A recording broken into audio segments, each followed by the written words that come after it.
All right, welcome back, guys. Hopefully this time it does not lag. Oh my god, I can't believe it was lagging before.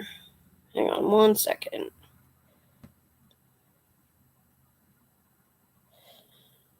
Yeah, my internet is kind of crap right now, so we're just working with it.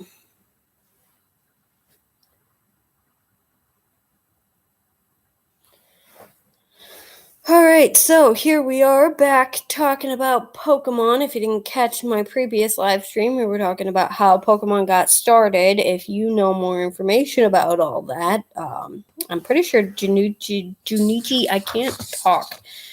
Junichi Masuda was the one who actually created the games.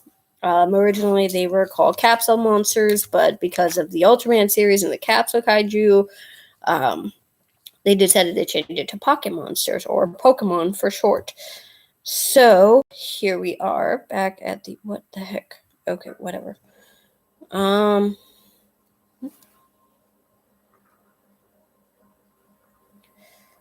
right, so hopefully people will join back in now. I am currently live. I am still getting over a bit of a head cold, so I apologize if I cough or sound a little out of breath at any point during the stream. The weather up here kind of sucks right now. Although it would be great for Titan and all the ice types in the game because it's snowy out.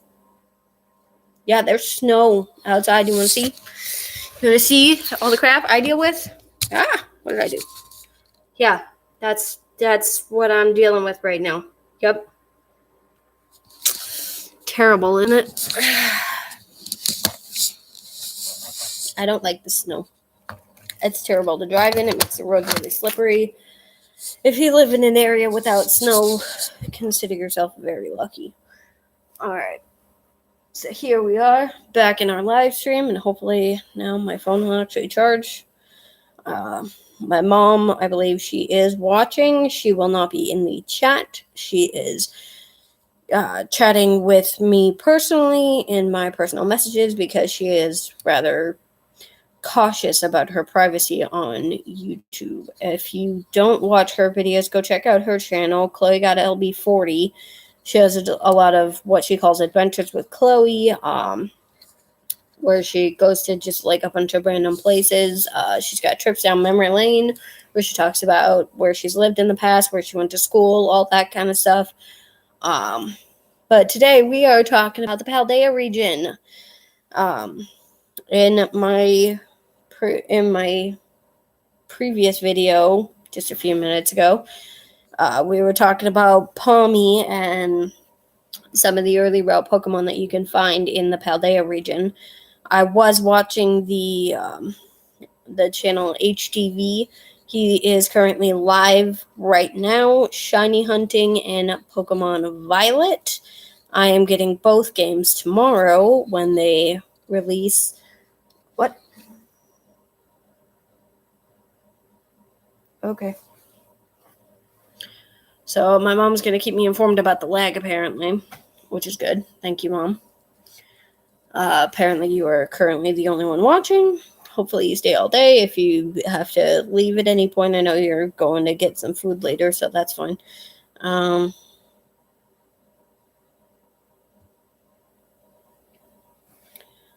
So we are just, we're here, we're live streaming, we're having fun. What the heck? Ugh. Freaking phone calls all day, I swear. Sorry about that. I get random phone calls throughout the day, which is always fun. Alright, so here we are. We were talking about how Clefairy was originally the mascot for the games until Yellow version got released when it changed to Pikachu, which is why everybody now associates the game with Pikachu only. And even people who don't know Pokemon at all know who Pikachu is. Yes, he is a mouse. My mother was very surprised by that, and I think that's hilarious, but she's never played the game, so I guess it makes sense. If you are watching at any point, I'm going to say this throughout the entire stream. I'll be here till like 5 p.m. my time. Right now it is 10:48 in the Central Time Zone. Please subscribe, hit that notification bell, leave a like on the video, comment in the chat. Let's have a good time today. I call them my fur fam. I always start my videos these days with hello fur fam and Pokemon fans. Since we started the first live stream like that, I was just like, oh, hey, we're back now. Because it was having a bit of a lagging problem. So I decided to try and reboot my internet. And maybe it worked, maybe it didn't. I don't know. But yeah, my followers are my fur fam. If you guys know anything at all about me, you know I am a furry. If you haven't seen any of my videos of me dancing in my fursuit, go check those out. They're a lot of fun. I love doing it. I love just, all the music that I dance to. Yeah, I get copyright claimed a lot, but whatever, I like more modern music, so yeah, I get a few copyright claims on my videos. It's fine. It's not like I'm monetized. I only have 51 followers right now, which is kind of sad. So please, please, please follow. What? Hey, Fur Fam, this is Chloe. Yes, I was surprised that Pikachu was a mouse, but how the hell would I know? Okay, if you guys didn't hear that, I'm gonna play it a little closer to the speaker here. Hang on. Hey, Fur Fam, this is Chloe. Yes, I was surprised that Pikachu was a mouse, but how the hell would I know? Yeah, she's never played the game, so yeah. Pikachu is a mouse, so... And there are just so many Pika clones. They released at least one in every main series game. Although in Johto, they released... Well, no, I guess... In Johto, they didn't actually release a Pika clone. They released a Pika pre-evolution. A baby form of Pikachu. Named Pichu. But in Gen 3, the Hoenn region, Ruby and Sapphire, I think. Ruby, Sapphire, and Emerald. They released two. Plusle and Minun, which look very, very similar to Pikachu, except they have like a little minus sign or a plus sign for a tail. One has red cheeks, the other has like blue cheeks, and like their tails are the same color as their cheeks, and like the tips of their ears are the same, and like there's a plus sign on the cheeks of Plusle and a minus sign on the cheeks of Minun. I don't know why they did that. It's very interesting. It's very weird.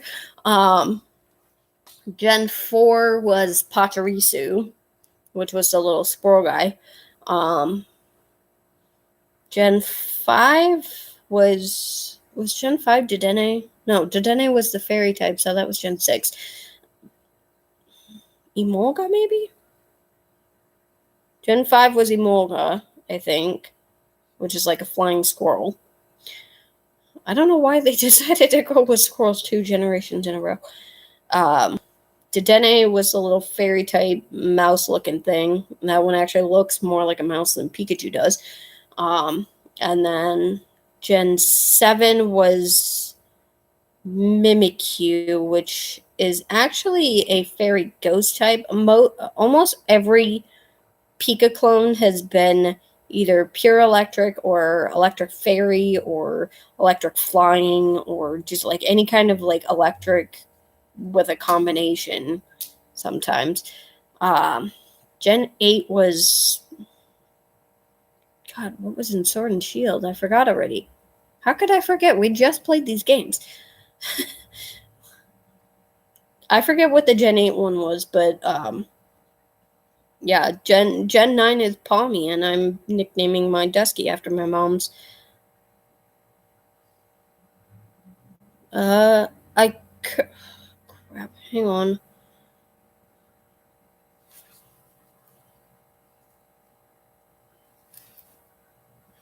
Hey, Fur Fam, Chloe again. Please subscribe to Silver Star, or Pikachu will electrocute you. Nice one. Nice one, Chloe. Really? Pikachu's gonna electrocute them? That's funny. Pretty funny. Yes, and Silver Star.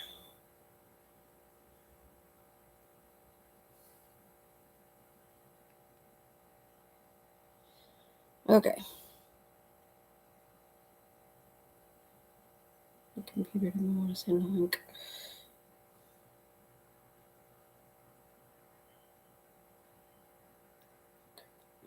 Channel's original name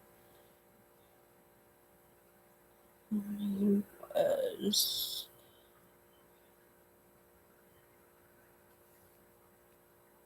Sorry, I'm just communicating with my Discord server in order to get more people to watch the video. So yes, we are here, we are happy, we are streaming.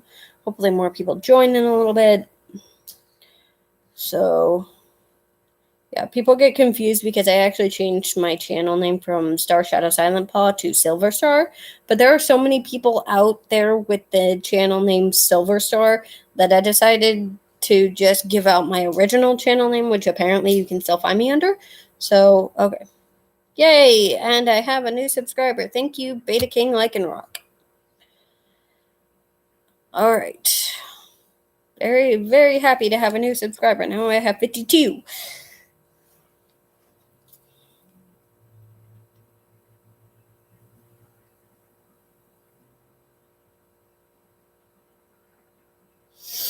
Alright. Hopefully Beta King is watching. Yeah, that's what he calls himself in the Discord server. I don't know what his actual name is. But like I said in my original video, we are actually I'm in 2 different Discord servers making 2 different fan-made Pokemon games. I know you need permissions in order to actually make the games into a reality. And when we get further along in our planning stages, we will look into getting those permissions. We haven't started coding anything by any means. You know, we're just in the planning stages of these new regions. My region is called Ancora. I'm part of a region that I forgot the name of. For some reason, somebody threw out in the group that we should call the other games, not the one that I'm making for Ancora, which is called Raging Wild. They thought that it would be funny to call them Pokemon Pizza and Pokemon Pasta. Don't ask me why. When I read that, I was like, nobody's gonna download these games as long as you don't charge for any fan-made games you make. You cannot get sued by Nintendo or the Pokemon Company. If you charge for them, yeah, you're gonna get sued. You can make fan-made games, but they have to be free. So when Raging Wild finally comes together, obviously it's going to be a free download. I don't plan on making any money off of it. I know it's a lot of work to do these. It's a lot of work. It takes a lot of people to do it. It takes a lot of coding and such. I don't plan on charging at all because I don't want to be sued by the Pokemon Company. I love Pokemon. I just want to make a game based off the area around Australia and Madagascar. Because we haven't really had anything like that in the game. So if you want to get in on that, I will have somebody post the link in the chat if the guys from the Discord server are watching. I don't know how to actually post that on here. So if you guys are in my Discord servers, please post the links to both of them in the chat, and we will get that. We'll get more people coming in, maybe. So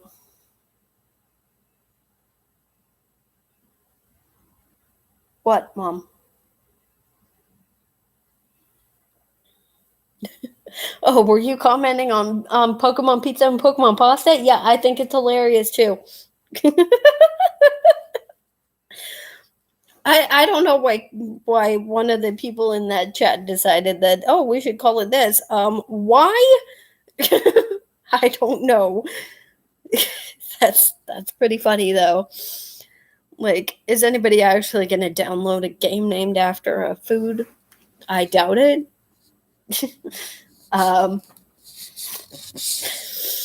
Yeah. Yeah, it's pretty hilarious. Pokemon Pizza and Pokemon Pasta. I don't know why they decided that would be the names. I don't. They really need to do like a poll in the group to see, you know, who's actually gonna do something like that, because that's freaking hilarious. Yeah, I don't know what they were thinking, but it's pretty funny. So yeah, we're here, we're live streaming, we're talking about the new games and the old games and just anything that we are excited about for the new games. I keep saying we, hoping more people will show up and actually comment in the chats, in the live chat here. My mom is watching. She is very protective of her identity on YouTube. If you haven't subscribed to her yet, please go subscribe.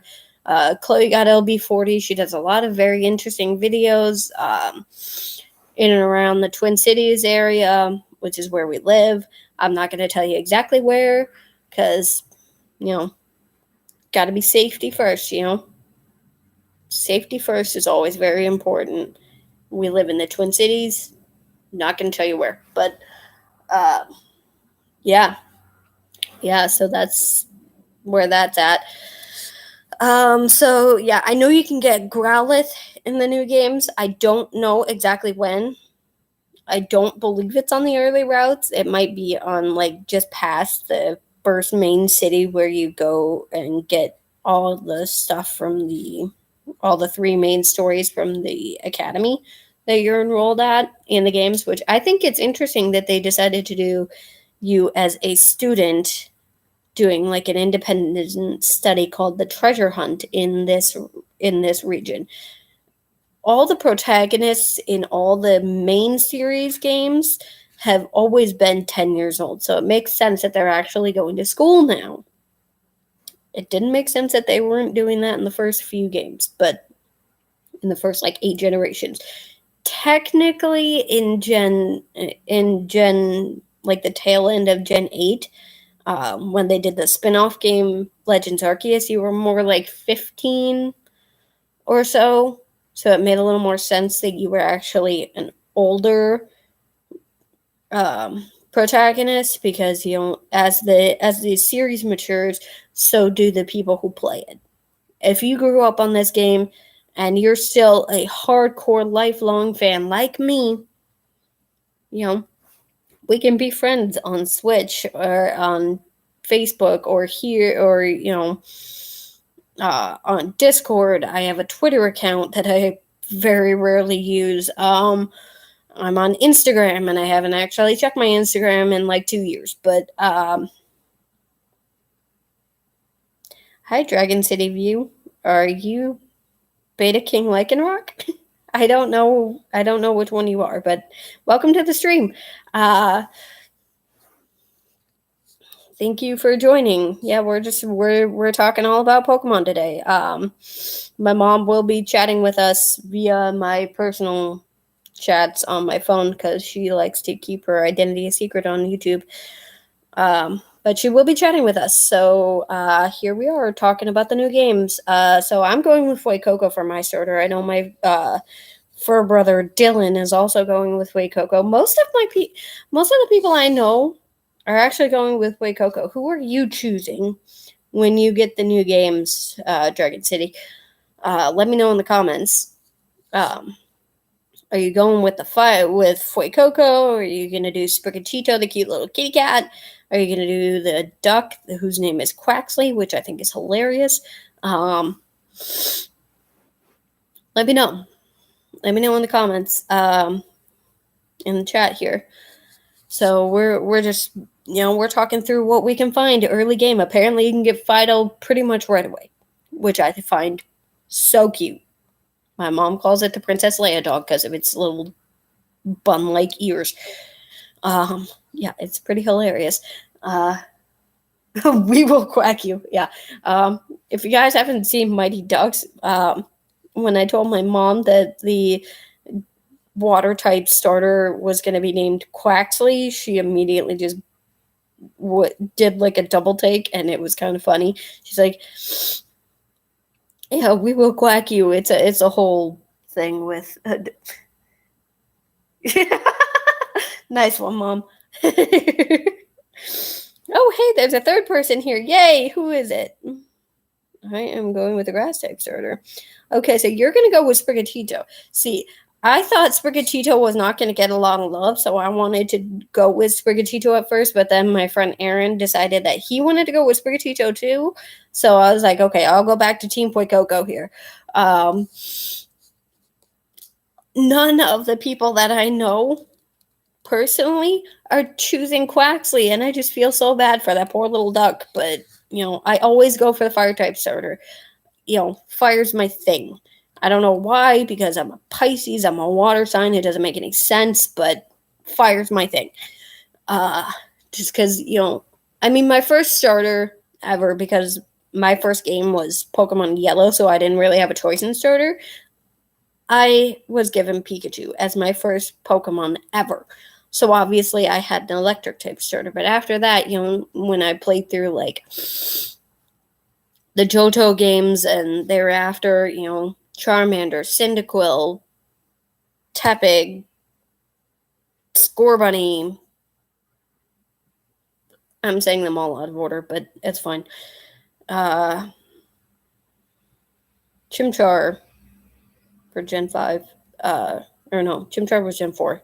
Tepig was Gen 5. Who was Gen 3? I chose a fire type starter in like every generation. I don't know why, but like I love fire. I'm not like a pyromaniac or anything in real life, but like I love fire in the games. I don't understand why. Like, when I first saw Growlithe, I was like, oh my god, this cute little dog has to be on my team. And I know you can get Growlithe in the new games. I don't know exactly when, but I definitely need a Growlithe on my team. You do get the legendary before you even enter the academy at all. Okay, you are Beta King Lycanroc. All right, great. Good to have you here, buddy. So thank you so much for subscribing and for joining this live stream. I'm glad to actually have people to talk to in this one. I mean, the last few live streams I did, I was live for like 2 hours before I called it quits because nobody was showing up. But I'm glad you're here. We can sit here and just talk about all the Pokemon that we absolutely love. Comment in the chat, what are some of the Pokemon that you love the most? What are some of the Pokemon that you want on your team in the new games? What are some Pokemon that you've had on previous teams? What are some Pokemon you've struggled against? What are some Pokemon you don't like? Let's talk about all of this today. Personally, I think everybody can agree Miltank is the worst. Especially Whitney's Miltank. If any of you have played through Gen 2, you understand. That thing is a beast. And it's almost impossible to defeat the first time around. I hate that Miltank. Delibird is basically useless. It's a gimmick Pokemon. Never going to be on my team. I know it's got a Paradox Form. Oh my god. Cynthia's Garchomp. Okay, here's a tip for you with Cynthia's Garchomp. Fast ice type Pokemon with a Quick Claw, Sheer Cold, and what was the Mind Reader. That thing is dead. Okay, you just have to survive one hit. That is how you beat Cynthia's Garchomp. Yes, I'm serious. That's how I beat Cynthia's Garchomp in Brilliant Diamond. That thing was freaking ridiculous. I hate that thing. But as far as gym leaders go, and their Pokemon, you have to agree it's Whitney's Miltank because Cynthia is a champion. Cynthia is a champion. As far as the gym leaders go, it's Whitney's Miltank. Hands down. Claire's Kingdra was tough to deal with. I will agree with that. But it's got to be Whitney's Miltank every single time.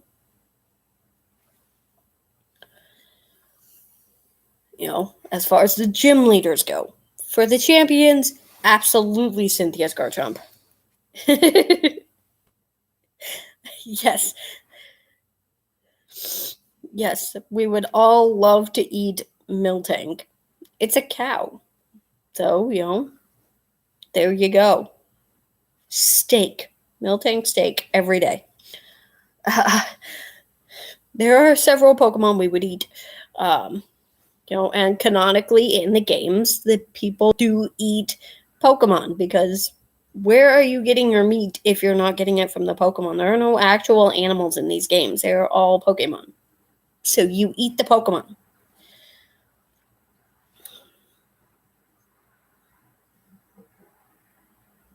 Really, Mom? I miss Sandy, I really do. But yeah. Yeah, there's a few cows in the game, Mom. Miltank is absolutely the worst designed Pokemon ever. I think we can all at least agree that the design is the worst. I mean, the others just being out there just looks so bad. It's not good.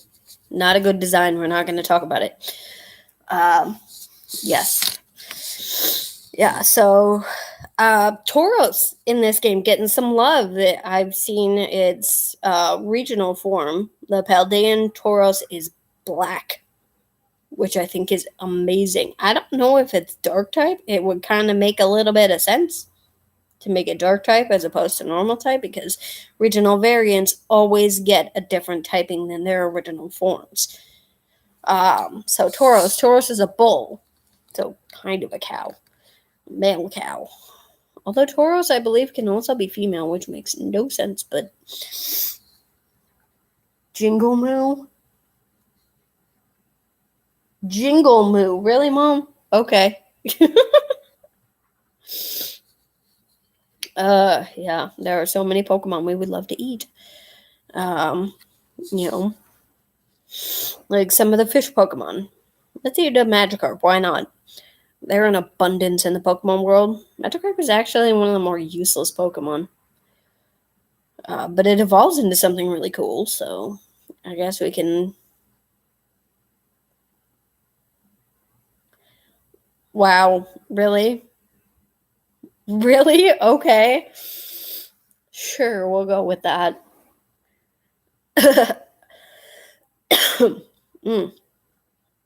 Pardon me. Sorry, still getting over a head cold. If you'll pardon me for just a moment, I'll be right back. I'm going to set you down for a second here. Oh, so dry.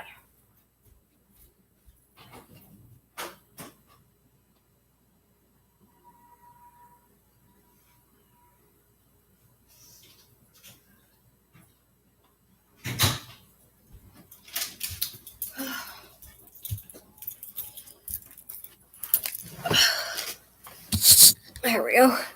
That's better. I was trying to be smart. We were being a smart you-know-what. Crazy Cow Jingle... What? No, Mom. I've never seen that. I don't know what you're talking about right now. Oh, Nintendo of America just released something. A-Drive. Everything you need to know before... Don't do what? Okay.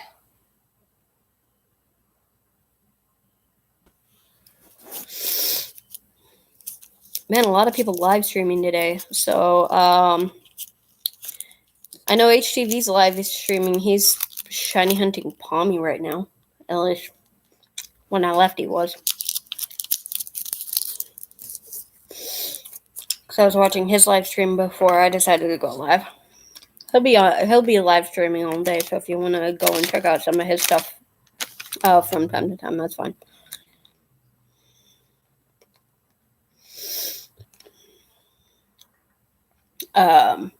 But yeah, we're talking about our favorite Pokemon and our least favorite Pokemon and Pokemon that are kind of forgettable. Like,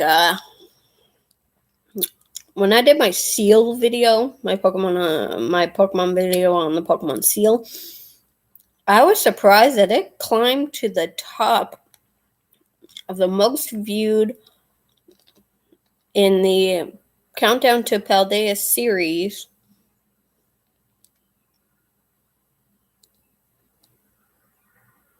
Yeah, he got it off the Australian Nintendo store. People on the other side of the world are already playing it because it's November 18th over on the other side of the world right now. So that's why.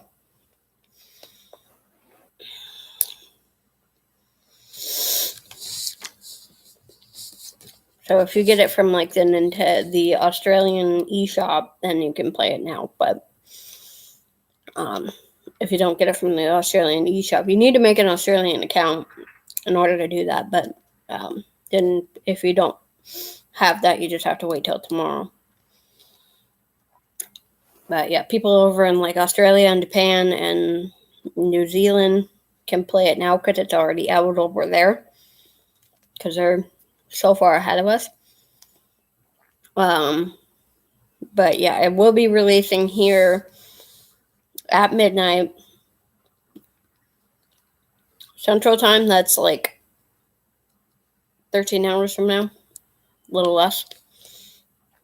I don't know if GameStop is doing sort of like an early release tonight for the games. I don't really know. I'm gonna go pick it up after work tomorrow because I pre-ordered both back in March.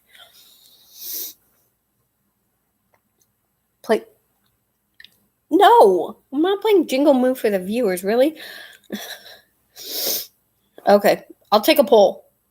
Do you want to hear this weird version of Jingle Bells that's called Jingle Moo, or do you not want to hear it?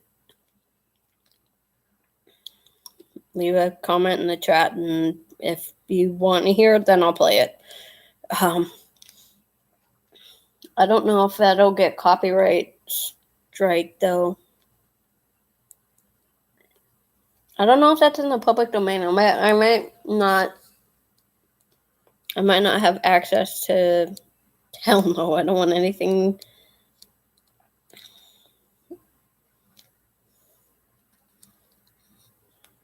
I don't want anything to involve with cows, especially if it involves miltank. It's not with miltank. It's. My mom had this friend who lived in Florida. For some reason, she had this saying, what do cows say in the South? Moo y'all.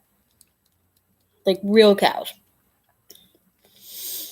So then every time they get on the phone or they get on Skype or whatever, they'd be all like, moo y'all, moo, moo, moo. It just became this running gag. Unfortunately, she passed either earlier this year or last year. I forget, but it's 30 seconds. Play it now, play it now, play it now. Really, Mom? We'll wait until we get more viewers, and then we'll see. Okay? We'll wait until we get more viewers, and then we'll see. I'm not going to play it right now because there's only 2 people here. You and Beta King Like and Rock. Embarrassing mom moment. Hey, we all have embarrassing moments, right? At least it's not like super embarrassing, like posting baby pictures to Facebook. Please don't do that.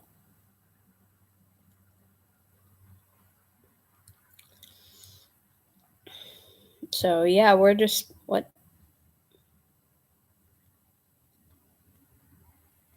Okay, whatever. Oh my god, seriously. Freaking millions. Alright.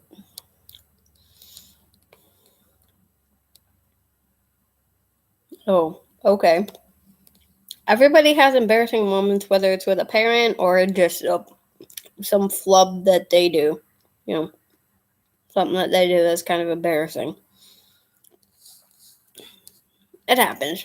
Everybody has those moments in their life. Nobody's flawless. We all know this. What? No! Absolutely not. Mom, don't do that.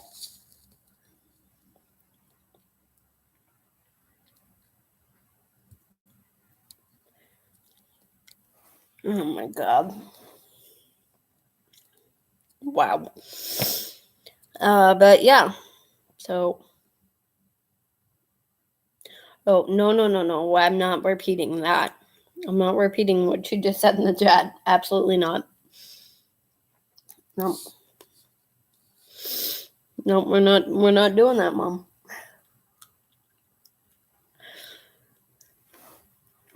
That doesn't work. Really? Really, Lycanroc? Speaking of Lycanroc, in the games, Dusk form is my favorite.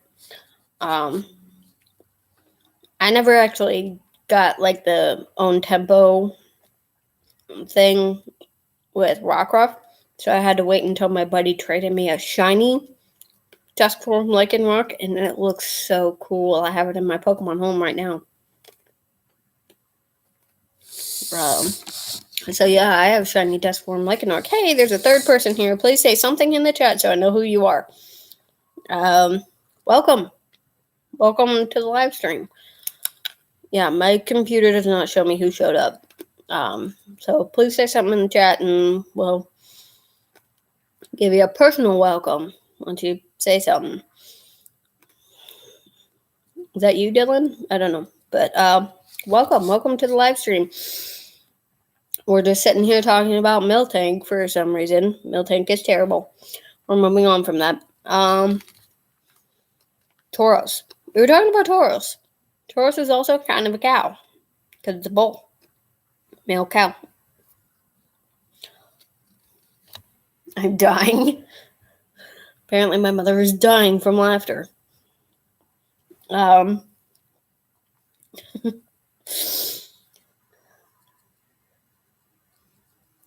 we're not doing that. So yes, we were talking about Tauros basically. What else are you going to be eating in the Pokemon world if you can? I mean, he makes sandwiches in the Pokemon world. Apparently there's ham on the sandwiches now, which I feel kind of bad because I feel like we're eating Lechonk, and Lechonk is super cute. Yes, Mom, there is now a Pokemon named Lechonk. It's a cute little pig.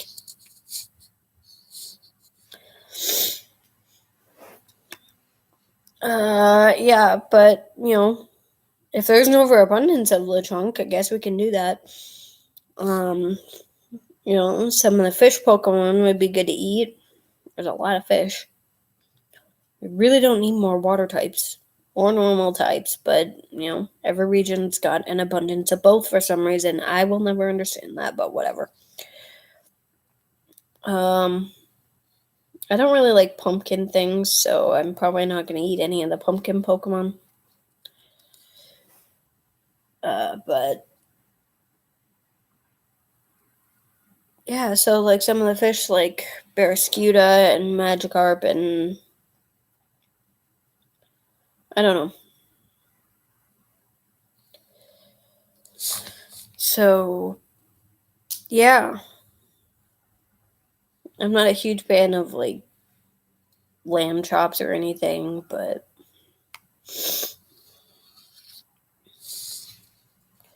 yeah, like some of the bulkier pig Pokemon would be good to eat. Because you eat Pokemon in the game. It's canonical. How else do you survive? You can't survive off potato mochi for the rest of your life. Those of you that have played Legends Arceus understand. Yeah, I pronounce it Arceus because I follow Mikey, aka MJTV, and that's how we pronounce it.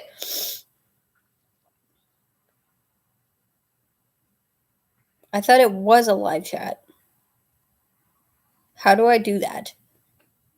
I don't know how to do anything as far as this.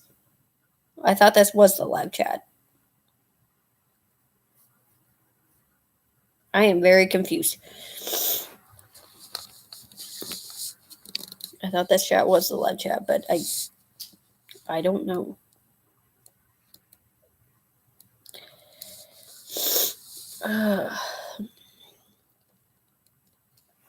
But how do I change it to live chat if it's not live chat? I thought it was. Anyway, please post some of your favorite Pokemon in the live chat here if it is a live chat. And we'll talk about that. Shinx. I'm very much looking forward to having Shinx on my team again. I don't know if I'll keep it on my team for the entirety of the run, because the storylines that you can go through, according to what I've heard online, you should go through all of them all at the same time, progress regularly throughout all three stories, kind of toggle between all three stories all at the same time. Otherwise, you end up like super over leveled and then you just one shot everything.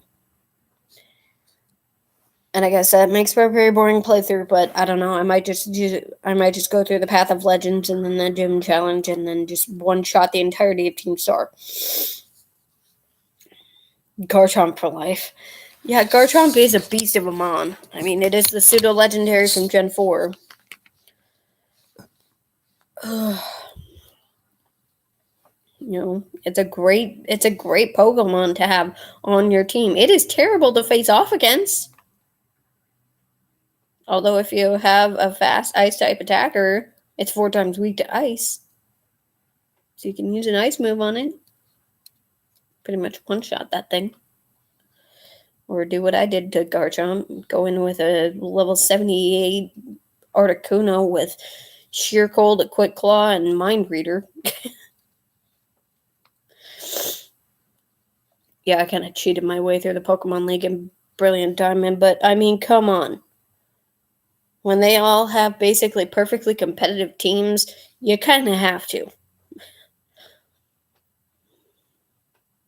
Shout out to Colin, my French friend, who came up with that strategy for me, so thank you so much for that.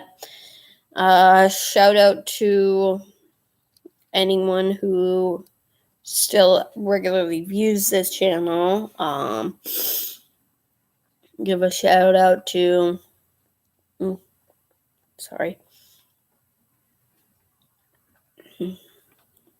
Vicefox and John. John watches my channel a lot. So shout out to you for commenting on a lot of my videos throughout this Paldea Countdown. If you haven't seen my Paldea Countdown videos, please go watch them. It's fine if you take a little time away from the live stream today, because we'll be here till 5. Go watch my past videos if you're interested in any of that. I did do one for Lucario. I did one for Score Bunny. I covered like literally every starter in the entire series to date. I actually also covered the 3 new starters and what we hope for them. So I know you said you were going with Sprigatito, right, Beta King?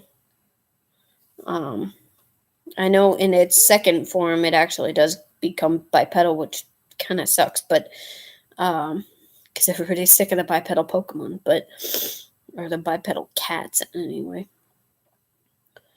I don't know. I think it looks kind of cool, but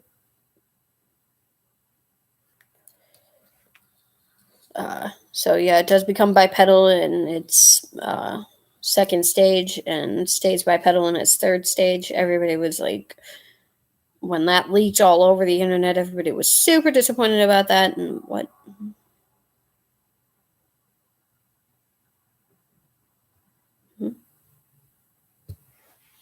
Oh. So hyped for Violet tomorrow. Come join my freaking stream. Why are you not in the stream?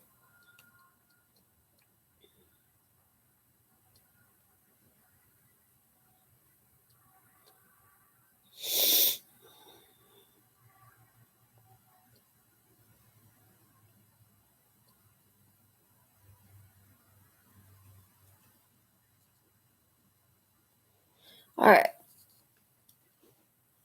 Yeah, I think it does work for it. I mean, it's very interesting that it gets like a rose type wand looking thing, in its second form, and then I don't know. A lot of people are saying that the third form looks more like it gives them like Delphox vibes.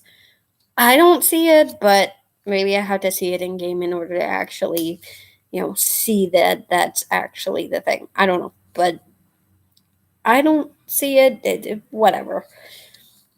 For those of you who don't know, like my mother, um, it's more like a magician vibe. Well, I mean, technically, Delphox was like a witch fox thing, which is kind of weird. But yeah, my mom had said previously, "Hey, you find everything is weird to you." Well, yeah, I mean, there's a lot of weird stuff in the Pokemon games. That's kind of what it's about. It's a bunch of magical creatures, which is funny because that's actually what they called them in ancient times. At least according to Arceus and the Jewel of Life, the movie, Pokemon movie. They called them magical creatures before they were actually able to capture them and form friendship bonds and such with them.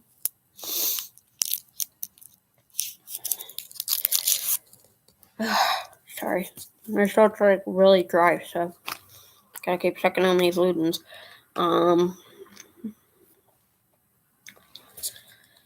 Keep myself from coughing all the time.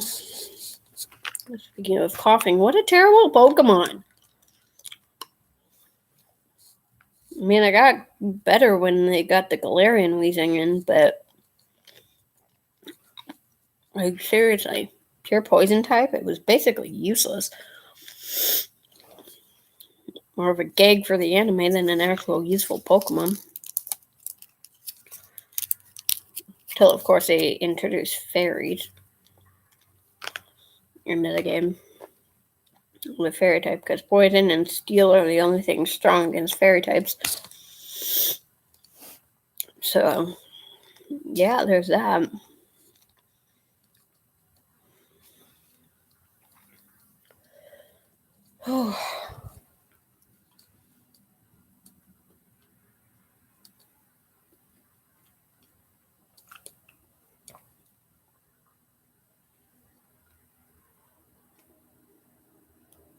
Ask if that person, if they're talking about the chat window regarding the live chat. I don't, or is that what you're talking about?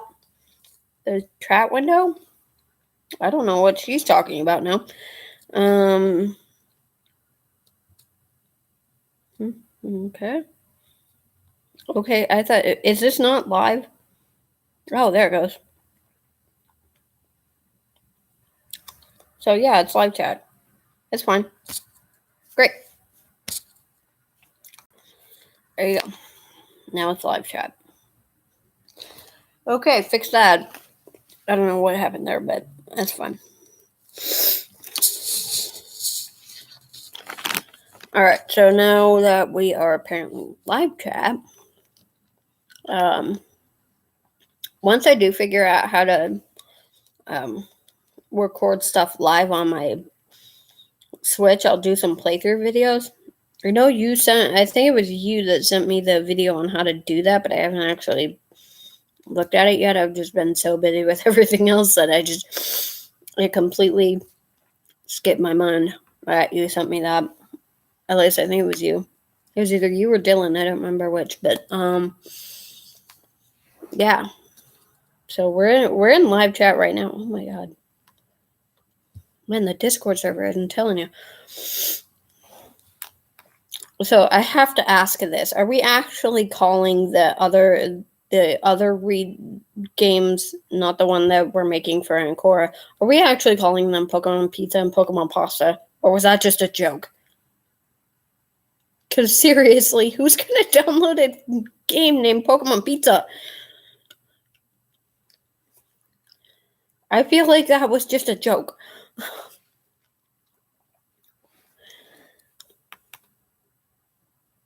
Yeah, it doesn't make any sense to call it Pokemon Pizza and Pokemon Pasta. I'm sorry, I had to ask because it's just like, are they serious? I know the main story is based where it's based, but like really, pasta. I don't. Well, I guess pasta itself was actually invented by the Italians, but I think noodles were invented by the Chinese. So whatever.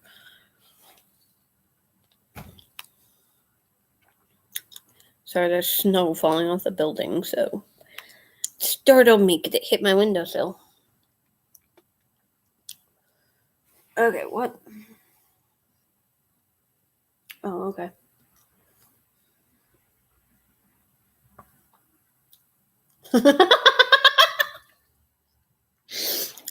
Nice one, Mom.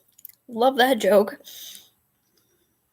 So, if any of you have seen Friends, what my mom just said is, you'd be surprised. Joey loves pizza, and remember, Joey doesn't share food. All caps at the end there.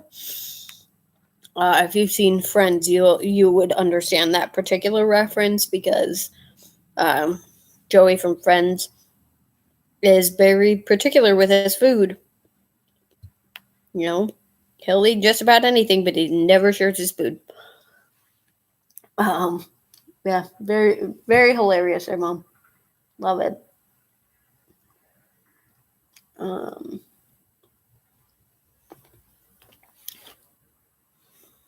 I have never watched Friends. Well, now you know one of the iconic lines. That one, and when Ross and Rachel were drunk, and Rachel goes, "Joey lives as a duck."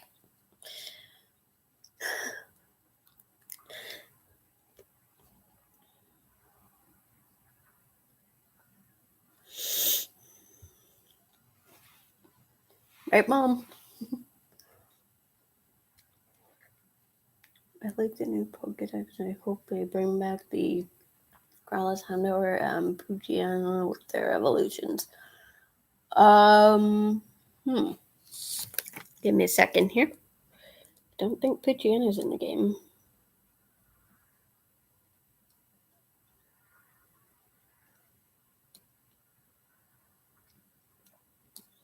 But I know Growlithe and Houndour are.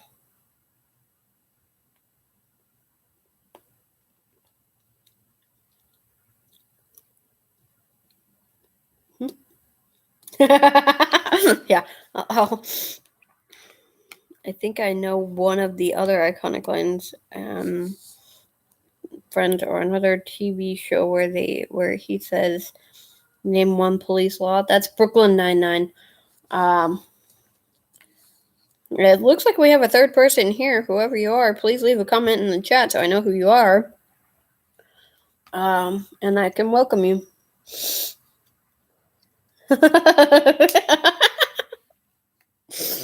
You're making me laugh my head off, Mom. That's funny.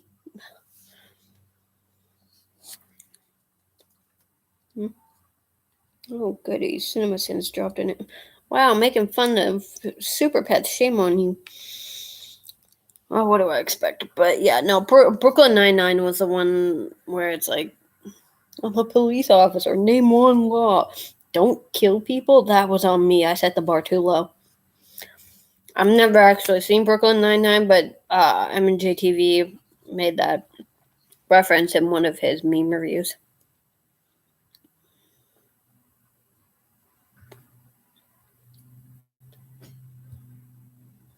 Boy, the snow is just falling off the building today. So, what are some of your favorite moments from the anime? Let's talk about that. From the Pokemon anime, there's also another game-based game called Power World. What's Power World? Explain that one a little more. I don't know what that is. Never heard of that one.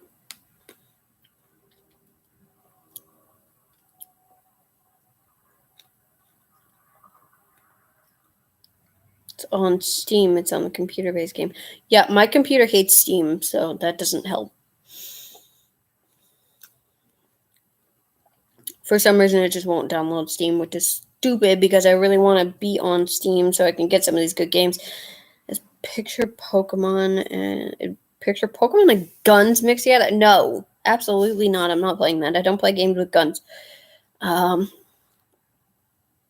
used to play Halo all the time when I was living with one of my exes in Illinois, and I sucked at that game. The only gun I ever used was the Needler because it was the only one that I actually knew how to use. I prefer games with older school weapons like swords and bows and staves. Medieval weapons. So yeah, I probably will never play Pal World.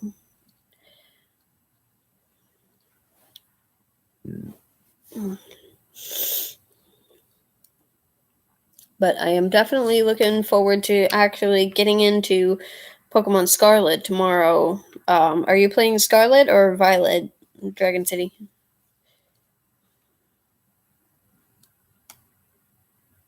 Yeah, they do.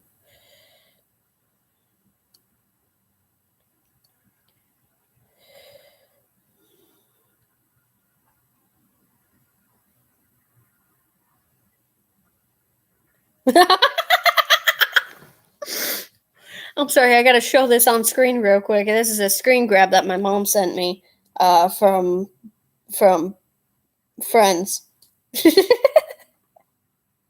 I had to.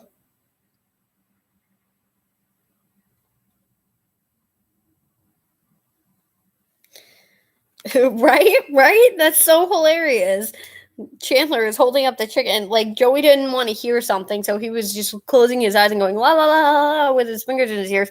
And then he opens his eyes, and Chandler's holding the chicken close to his face, and he just, like, falls over. It's pretty hilarious. Scarlet? Yeah, that's what. Oh, God, not the pivot thing. Really? Really, Mom?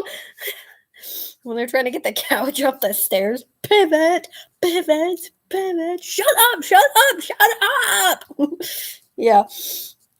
Iconic Friends moments. Oh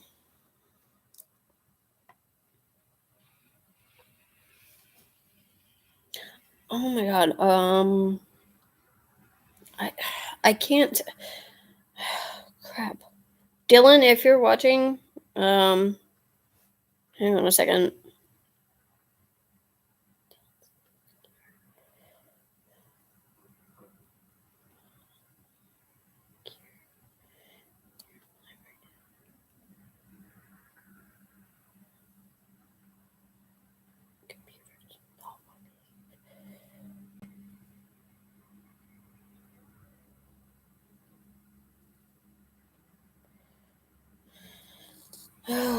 I'm trying to find the Joey lives as a duck. Okay. Yeah, so I just, search on YouTube after the live stream ends at 5 today and type in Friends Joey lives with a duck and see if you can find it. It's a pretty funny scene. So Scarlet, you're going with Scarlet? Okay. Yeah, I'm going with Scarlet first too. I got both games. But I'm going with Scarlet for my original run because honestly I like the ancient aesthetic to it a bit more than the future aesthetic. I will eventually play through Violet as well. It took me a full year to actually even open my shield because I got both sword and shield when they came out. But I decided to just go with sword first because I liked Zacian better than Zamazenta for the legendaries. Honestly, I think Koraidon looks better than Miraidon. However you pronounce that freaking lizard's name. Just because it looks a lot to me like something from like ancient Aztec, like Quetzalcoatl. I know a lot of people have a hard time pronouncing that freaking thing's name, but well, I've been streaming for an hour, so yes.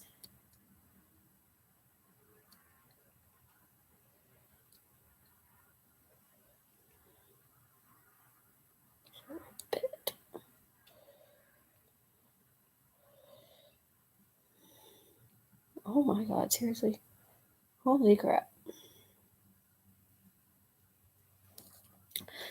Man, I'm telling you, the Discord server's just blowing up today. Alright, well, we're still live after an hour, and we're having a great time, right? Love you guys. Okay, so we are talking about... Let's talk about Growlithe a little bit. Do you think that Growlithe is going to be good in Scarlet and Violet? I think it looks amazing. Personally, I don't know how good it's going to be in battle, but I've always loved Growlithe. It's one of my favorite all-time Pokemon. You know, there's just something about the fire types that just call to you, right? Right? You know, you can vouch for this. You get it.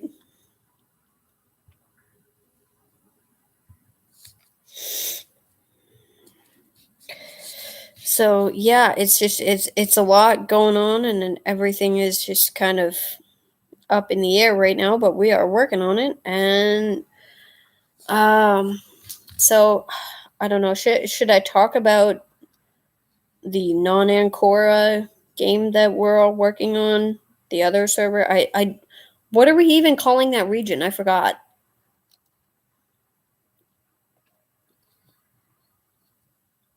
It also started with an A, but I don't remember. Yeah, my fire type, you can be an arsonist. Yeah, pretty much. You just like blast through everything. It's funny. Oh, what? Ross and Rachel get drunk in Vegas. Oh, mom found it. I don't want to get any kind of strikes or anything, so I'm not actually going to play it in the chat here. But yeah, it's pretty funny. Um, I don't know if that'll get like copyright claimed or whatnot, so I'm not going to actually play it. But yeah, it's a pretty funny clip. I'll watch it later again because it's actually hilarious.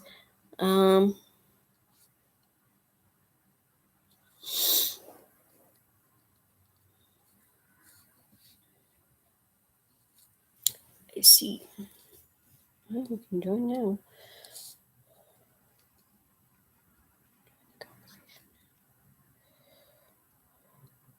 Sorry, I'm trying to get more people in here.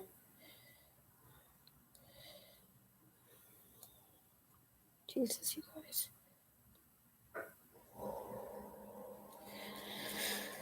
Okay. I don't have a link. I don't know. How do you link things to other... Like, I can try to share it, but, like, it doesn't want to share to anything. I don't know. How do I link things? I'm trying to share it to my Pokemon chat in my messenger, but I don't know how to do that. Help.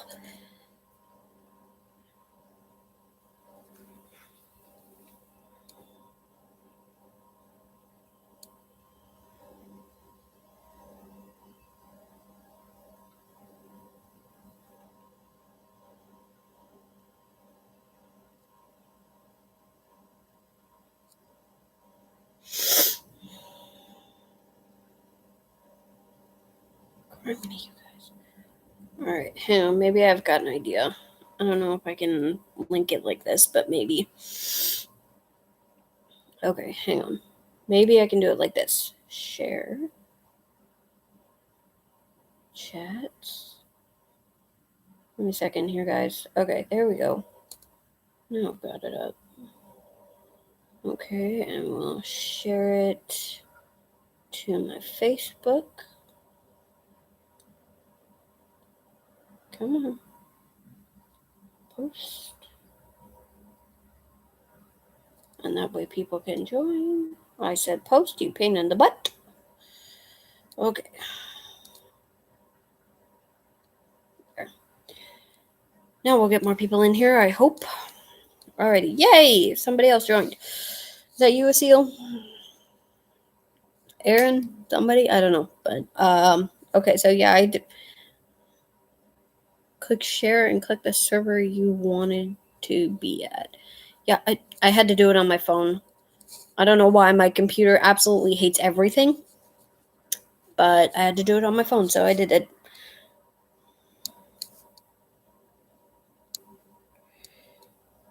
Talk about what? Talk about the moron who was playing Pokemon Go and walked into Area 51. Yeah, have you guys heard about this, right? This is just like the stupidest thing I've ever heard. During the summer of Pokemon Go craziness back in 2016, this idiot jumped the fence at Area 51 to try and apparently catch a Mewtwo. You can get shot just for walking close to the fence or touching the fence, and this dummy actually jumped the fence at Area 51. He got arrested for it and escorted off the property. And I think actually ended up in prison for trespassing. It's not actually that hard. You just have to walk through the Roswell Desert to find it.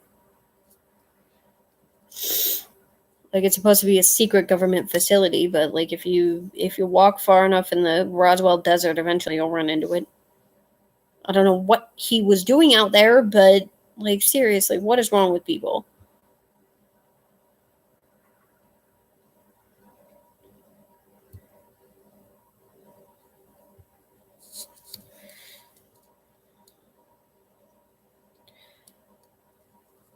Like seriously, who does that? Who jumps the fence at Area 51? What were you doing out there? I mean, yeah. The bison enclosure. Oh yeah, I forgot about that. Dude, I can't believe that zoos actually had to post signs about this during the whole Pokemon Go craziness. Don't enter any of the enclosures, even to catch Pokemon. Even if there are Pokemon jumping all around in there, don't enter the enclosures. Why did zoos have to post anything about that? I'm sorry, but seriously, what is wrong with people? Like the summer of Pokemon Go craziness, I can't even talk anymore. The summer of Pokemon Go craziness is just like so many people did so many dumb things. Like, what were you people thinking? A lot of things. That's why. Well, yeah, you're not wrong. You're absolutely not wrong. Because seriously, what? Like Professor Oak giving out 11-year-old kids, giving in 10. They were 10. A fire-breathing lizard and saying, "Here you go, kid. Have fun on your adventure." Yeah, pretty much. Yeah, we are arsonists. You know, you get this magical creature from the professor in Gen 1, and if you choose freaking Charmander, you can literally set fire to everything. Like, what? Apparently, we are all just firebugs. They need to make a firebug type. Is there a firebug type? I don't know. There might be a firebug type. Oh, yeah, there is Volcarona. God, I'm dumb. Pyromaniac. Hey, Seal. Good to have you here. Thank you for joining the stream. Here we are talking about Pokemon and the Pokemon Go craziness and the summer of 2016 and all the chaos surrounding that and what the heck, including the gym. You can literally threaten the gym leaders to say, if you don't give me the gym badges, then I'll set your entire team on fire. I mean, you can't actually do that in the games, but it would be funny. Yeah, just give me the badge or I'll set your entire team on fire. I mean, that works especially with like the ice type gyms. Ice and grass and bug. Didn't really work with like rock or ground or water, but yeah, they can do that, but they have to deal with their Pokemon too. Yeah, that's true. Good grief, you guys. Oy, chaos. All right, so a seal. Which starter did you say you were picking in Gen 9 when you actually have a chance to get the games? I am going with Coco. Dragon City's going with Sprigatito. We all know Aaron's going with Brigatito. Chloe and Dylan are going with Foy Coco. Not you, Chloe, Mom. A friend of mine named Chloe.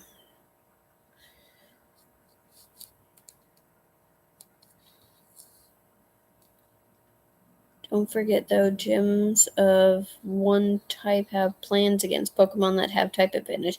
I mean, in the newer games, yes, they do. But I said gym, not team, because the gym itself is flammable, but the team itself may not be flammable. Grass for one game, the other might be water. So you're getting both. You're getting both games. Okay. And you're going with Sprigatito for which one, Scarlet or Violet?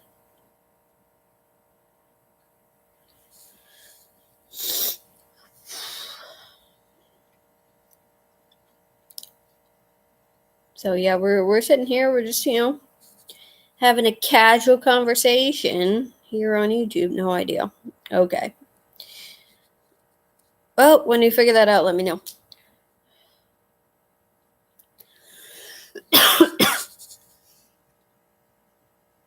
Wait, Friends is on HBO Max? Okay.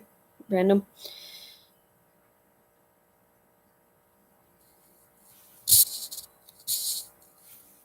What?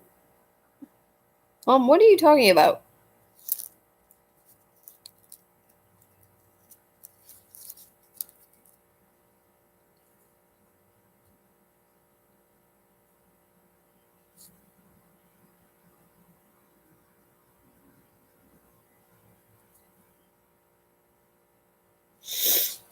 Sorry, my mom's in my messenger chat, so she's watching with us. So say hi. She calls herself Chloe on YouTube, so say hi to Chloe.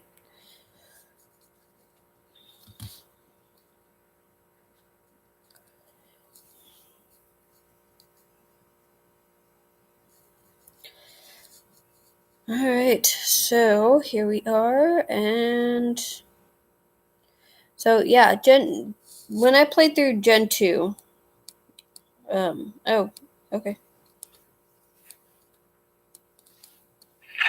Hi, Fur Fam! You said you're going fur. Yeah, I just pronounce it like that. It's just kind of a default setting for me now, Mom.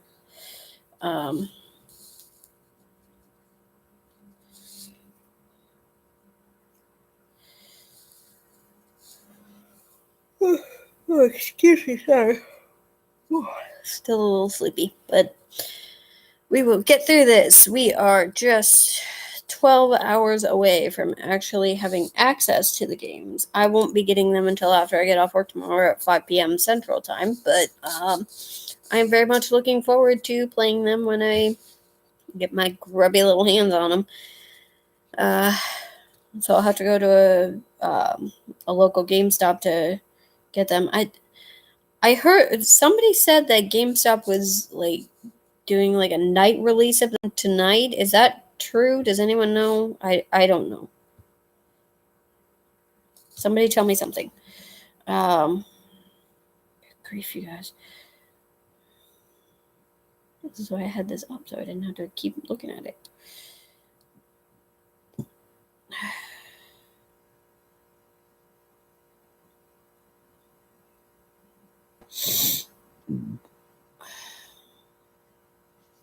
No, somebody said that the GameStop was giving them away like tonight, doing the night release. I don't know, but somebody look that up and let me know if that's actually a thing. I was chosen for the Constitutional Convention. Yeah, we're huge Hamilton fans around here. If you haven't seen the musical, please go check it out because it's actually very informative. But again, what are some of your favorite? What are some of your favorite moments from like the anime? Is it like, do you like the ridiculous Brock gimmicks, or do you like the Team Rocket gimmicks? Do you like What are your thoughts on now that Ash is a world champion? Where do you think the anime is going from here? So we'll talk a bit about this right now because I'm not really sure. Um, I haven't actually followed the anime in a few years, but apparently Ash became the world champion, became one of the world champions now. He beat Leon in, I guess, the last episode for Pokemon Journeys, maybe? I don't know. But, or one of the last episodes. I think there's a couple more after, but I have no idea. Like, what do you guys think about that? Ash is apparently the champion now. World champion. And still, after all this time, he's still 10 years old. I don't know why they haven't aged him progressively, but whatever. Some things say this is the last season for Ash. Yeah, a lot of people are thinking that because, like, really, where does he go from here? He's already a world champion. Where does he go from that?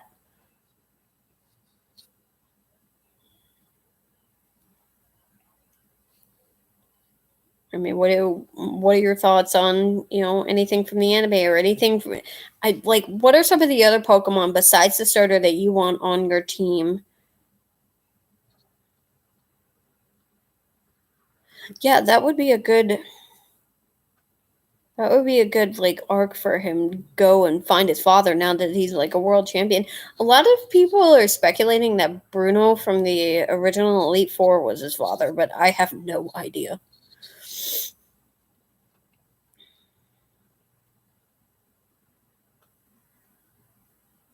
Yeah. Yeah, I feel like maybe Ash could do like cameos throughout, but I don't think he's going to be the main focus of the anime from this point forward. I mean, it would be interesting to see him go and find his father now that he's so successful, but like would would his father have been following his Pokemon career and now maybe go find him? Would his father find him or would he find his father? I don't know, but it would be an interesting arc to see. But as far as your thoughts on like based on the Pokemon that you know currently that are in the games, if you haven't been following the leagues or if you have, whatever, what are some of the Pokemon that you would want on your team? Like, would you keep the same team the entire playthrough, or would you switch some Pokemon out here and there? What are your thoughts? What are your thoughts on this? Personally, I'm keeping Fuecoco on my team the entire time, obviously, because you need to, your starter is obviously going to be like the strongest one you have for a long, long time. Yeah, I know. There's been so many theories about who his dad is. I'm not really sure. Maybe the Team Rocket Boss is. A lot of people thought it might be Giovanni, but honestly, I don't think that's the case. I don't think that's the case. I'm definitely gonna put Finzen on my team. I think that was the name of the dolphin Pokemon. Finzen.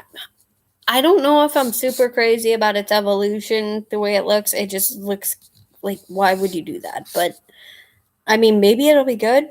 Maybe it won't. I'd have to see it in game to determine that. And what? Okay.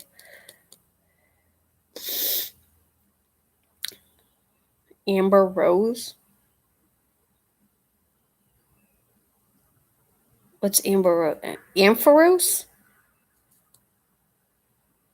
Is Ampharos? Oh yeah, I guess we did see Mareep in the Pokemon Direct or the Pokemon Presents in August. So yeah, Ampharos would be a good one to have on your team. I'm gonna keep Palmy on my team, I think, and then Lechonk at least for a good chunk of it. I don't know if I'll keep it after it evolves. I'm probably gonna end up just like training literally every Pokemon in the game, just because I would want to have like the entire Pokedex, so it'll be easier to shiny hunt later in the games. I know right now HTV is live doing his shiny hunting for the day. I think he said he's going to be streaming for like 12 hours, or something shiny hunting. I don't know if he found his Pommy yet. I hope he did, but apparently shiny Pommy is red as opposed to its regular like dark brown / orange color. I think Pommy looks really cute, so I'm going to keep it on my team. I'm definitely keeping Fido on my team because Fairy is a really good typing, especially when you're facing off against like dragon types. Pommy will be my answer for like water types. I don't remember what its evolutions are called because I've seen the leaks online, but like I don't remember what its evolutions are called. I'm definitely keeping Pommy on my team because he'll be my answer for all the for all the water types that I'm sure are in the region. I know Wingull is there. Houndoom. You do see a Houndoom pretty early, according to what I've seen in HDV's video, but you don't get to catch it right away. But I think you can probably go back to that area after you get like the 3 main stories, and then catch it in that cave that you have to walk through with Miraidon or Koraidon. I don't know if that's a.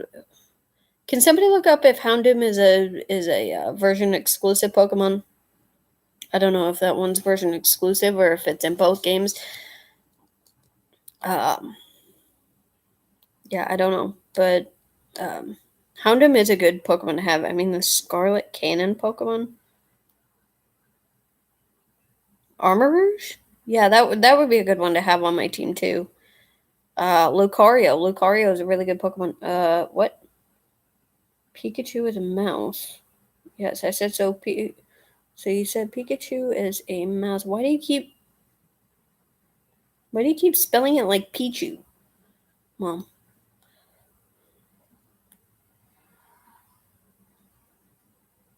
His name is Fido. What? No, the cannon is not Fido. Fido is the little fairy dog.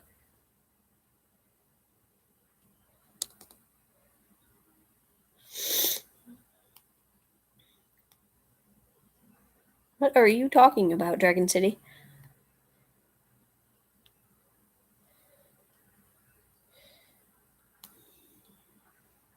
You know, what I'm wondering is, do we know? What are you? Yes, it is. Fido is a little fairy bread dog. What? I'm so confused.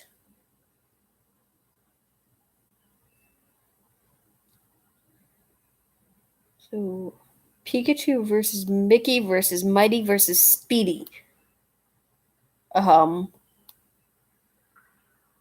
What?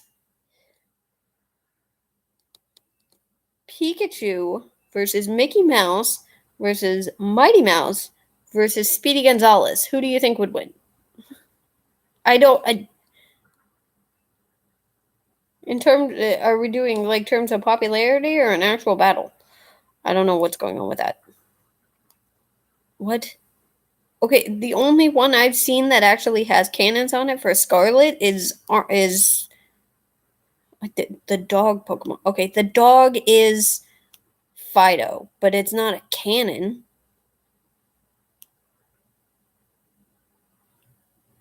Or were you saying like a canonical type?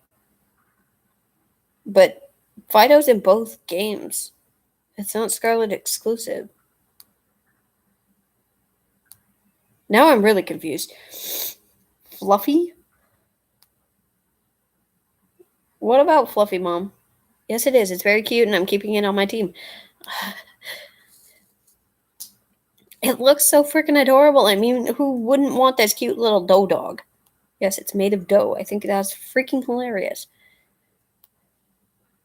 Fluffy. Oh, Speedy Gonzalez. Okay, now I get it. Yeah, because if you didn't know, Gabriel Iglesias actually was the voice of Speedy Gonzalez in the newer Space Jam movie. You like Speedy best?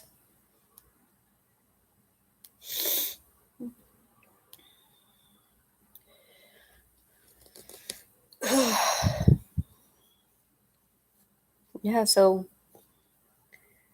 if you know who Gabriel Iglesias is, he goes by Fluffy on as a comedian, and he actually did the voice of Speedy Gonzalez um for Space Jam Legacy or whatever it was called.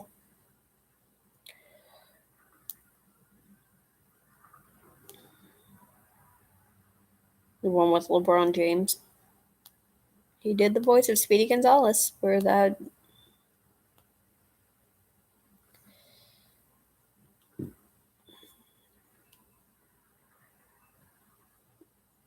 You two for keeping it on your team. Yeah, I mean, I agree. That dog is just too adorable not to have on your team for the entire time. Seriously, and I heard it has like several different forms of it. Sort of like how Creamy had several different kinds of forms for it based on what you gave the milcery that you used in order to actually evolve the stupid thing.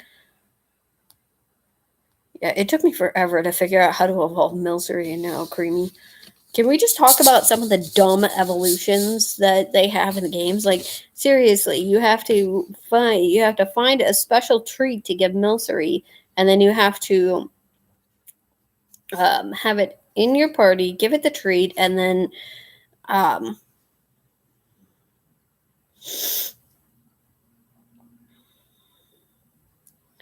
and then do like the spin either clockwise or counterclockwise for whatever form you want to evolve this stupid thing into. Like seriously, some of these evolutions are getting convoluted now. Yeah, I've seen the evolve version. I can't remember what it looks like, but yeah. Like I saw the entire Dex leak online. I forget what website they used to leak it, but yeah, they leaked like the entire Pokédex for Scarlet and Violet.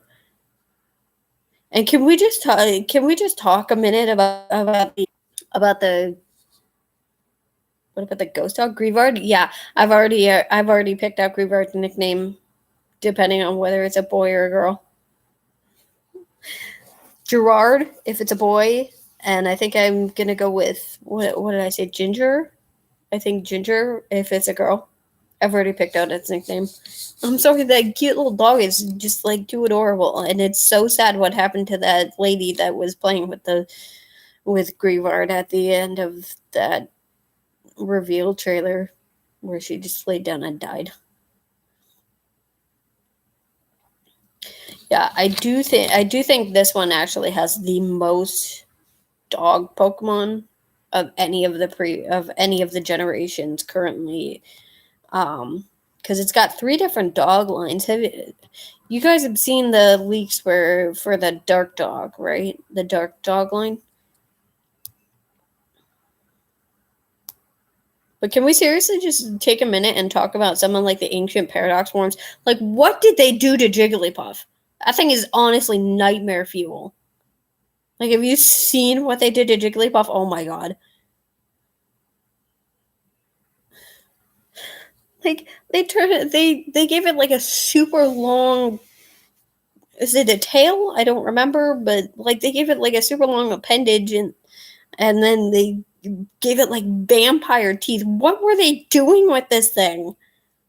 It's honestly nightmare fuel. Like my god, what were they thinking? What were they thinking when they designed that ancient paradox Jigglypuff? I do think the Paradox Dawn fan looks cool. The ancient one, like the one for Violet, just looks really stupid. They turned it into what? I don't know. Everybody said that she died. I mean, if you read the description for what Grievard does by accident, it steals your life force and then you die. It looks like a Mega Evolved Mewtwo. It does look like Mega Mewtwo. Why? Oh my god, I just got. Oh my god. But seriously, yeah, it did not get cloned, right? Oh. Oh my god, it looks so bad. Like, if you want to go check it out right now on, like, just Google Paradox Jigglypuff. It is nightmare fuel. Seriously, this thing is just horrendous. What did they do to this poor little Jigglypuff? Oh, it's so bad, so bad. Oh my god, yeah. Yeah, no, like, seriously, some of these Paradox forms are, like, super badass, and then some are just like, oh my god, what were they thinking? Like, Future Paradox Dawn fan. It's a big elephant tire thing that has now been turned into a robot. It doesn't look good, although I will say Mecha Tyranitar looks amazing. Maybe someone can dress up as it on Halloween and scare the hell out of everybody. People will be running from anybody dressed up as Paradox Jigglypuff in terror. Oh my god, no. I can tell you one thing for sure, that thing is definitely not fur bait. I'm a furry, I would know. If anybody showed up to like next year's furry migration where I live, and they showed up as Paradox Jigglypuff, oh my god. Oh, yeah, no. Like, it looks so bad. See, I'll probably get the Paradox Future Dawn fan when I play through Violet, but I'm just gonna box it immediately. It just does not look good. Like, everybody saw that trailer. I'd rather save my brain cells. You're gonna see it in the game anyway. You're gonna see it in the game. I mean, yeah, it's there. It does not look good, but it's there.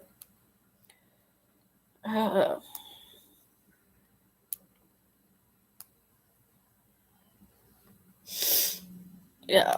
So I don't know how we get the Paradox form Pokemon. I wonder if that's what you're looking for when you go with Arvin on the Path of Legends. The Paradox Pokemon. So that you can get to his mom or his dad. Because the professors of the region are his parents. So Professor Sada and Professor Turo are Arvin's parents in the game, which I think is interesting that we get to play through with a character that is related to a professor. It would be interesting if we made a Pokemon game where the protagonist, the player character's parent was the professor.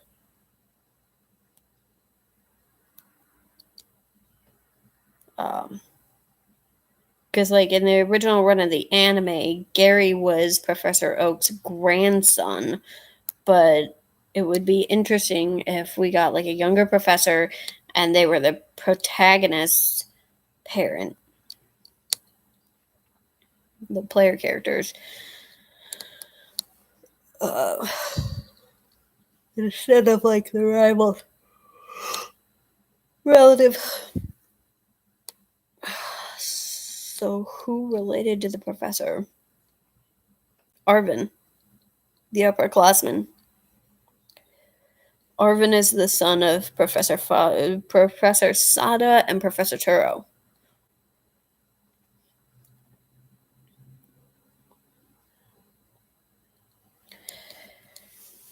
Alright.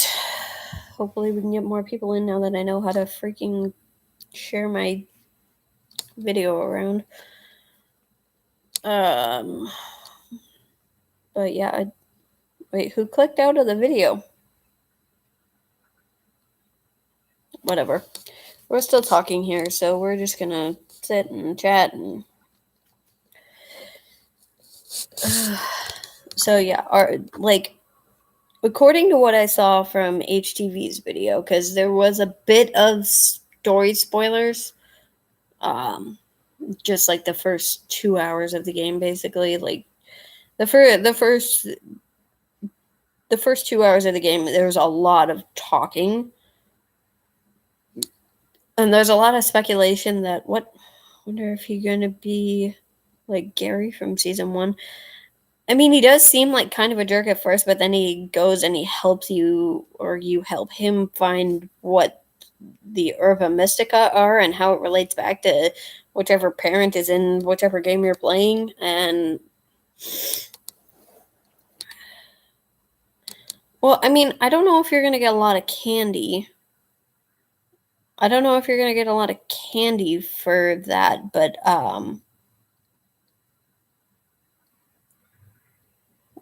with the Let's Go feature, you'll still get like a lot of experience because you can send your Pokemon out to battle multiple Pokemon at a time. Um, like when you're shiny hunting and whatnot. So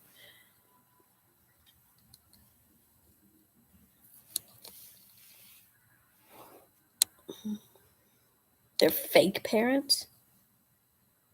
How do you know that?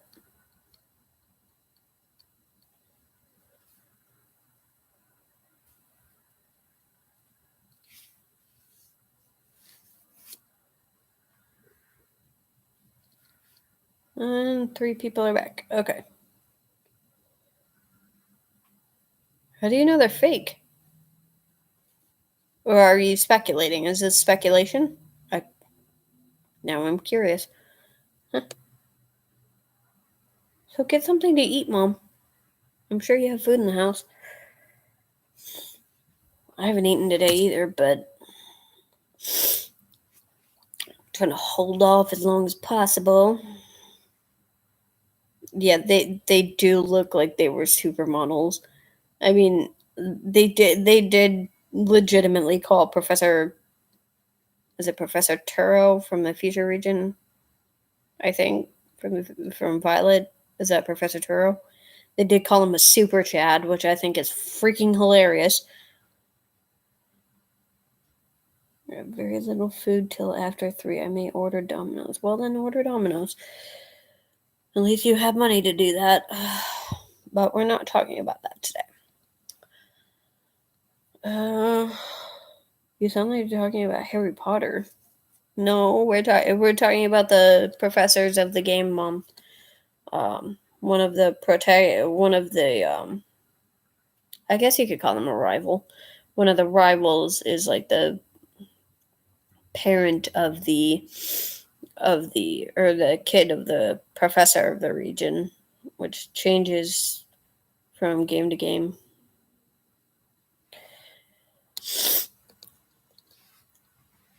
I think this is the first time they've actually done like a version exclusive professor. Am I wrong? I feel like this is the first time they've actually ever done that.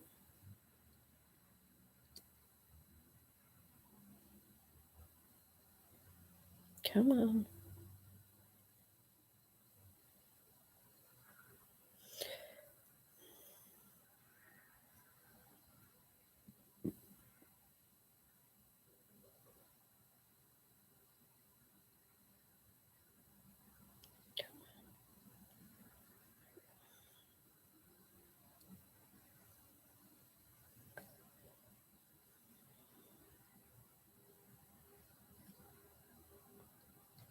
I think this is the first time I've ever actually done that, but I'm not entirely sure.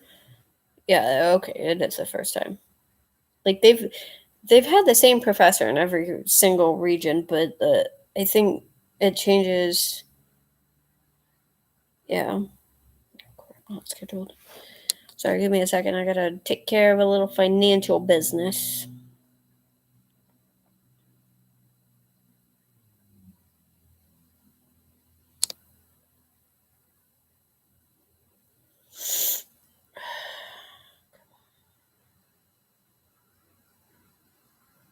Seriously, why is it not letting me go past this?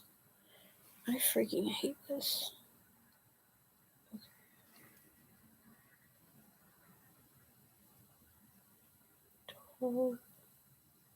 Yeah, calendar. Rumors on YouTube. Yeah, a lot of people say that they're actually the evil people of the region. I don't know if that's true.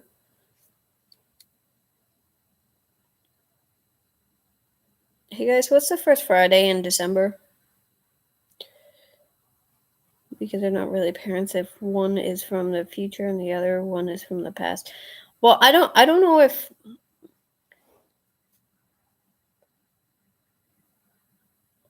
a lot of people are speculating that there's like a space-time rift in what they're referring to as Area Zero, which is that giant crater in the middle of the Paldea region. And that's why it's possible.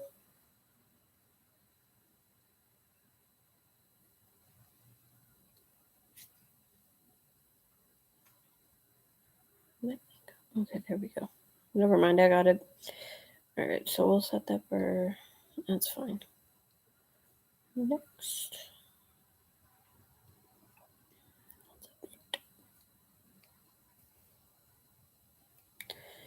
Okay. Now that I got that taken care of.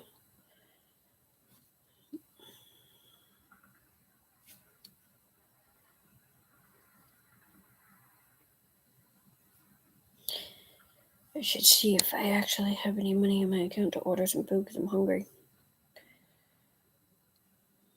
Oh,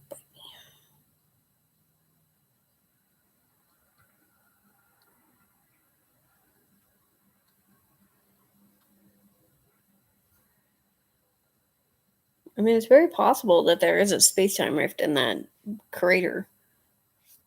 So it could be that they are actually his parents, and somehow he is able to use whatever rift is in that crater to go back and forth in time. I have no idea. Like, it's a very interesting concept, right? I know this video is a little boring, but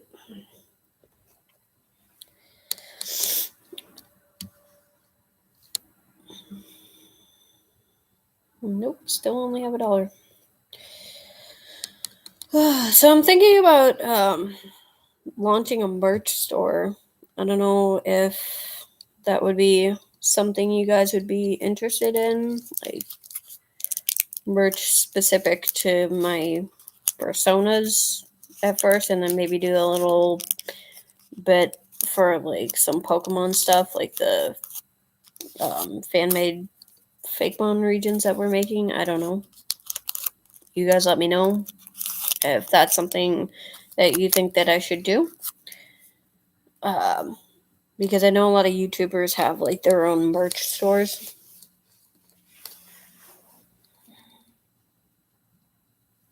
I don't really know how to make like a website or anything, but somebody who maybe wants to help with that, I'd be grateful. Um,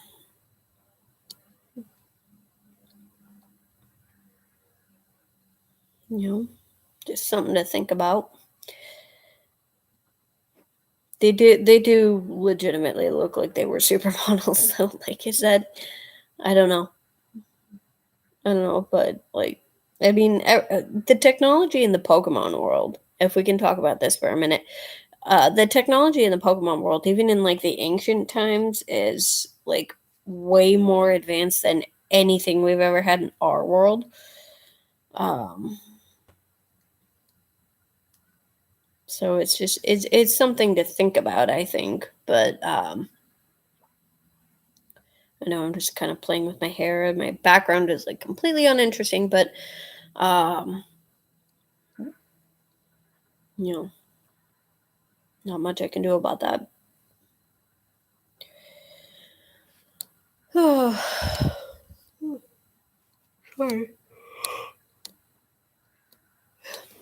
This would be far more interesting if I knew how to like link my Switch to my computer and do like a playthrough thing. Except I have absolutely no idea how to do that. Is that even possible? Do you guys know? Like, can I link my Switch to my computer and do like live streams on my computer, and do it like screen and screen, where I can have my Switch like somehow hooked to my computer, and then we can do like playthroughs? Is that a thing I can do? I don't know.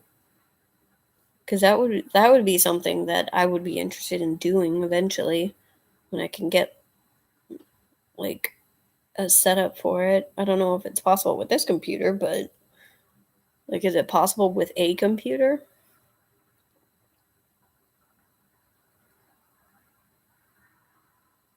Yeah, I don't know. I wish I had more people watching. I do.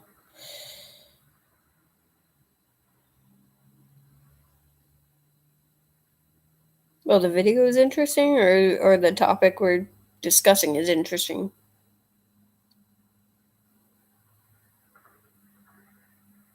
Or are you talking about the merch store I want to launch?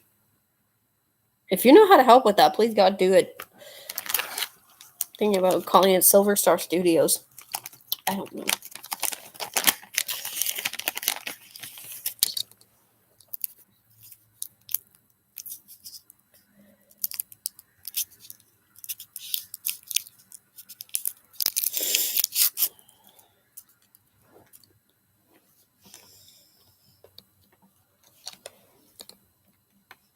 It'd be kind of cool, like maybe First World Pokemon and then so forth. What, for like the Space Time Rift? I mean, yeah, that would kind of be cool. I'd appreciate that. I need to get like a team together and like really just dig into this,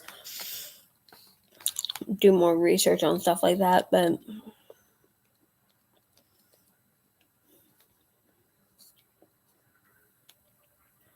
don't know. A lot of people seem to have like a lot on their plates right now with the holidays coming up and everything. I mean, my holidays are going to be a little stressful, but we'll work through that, I think.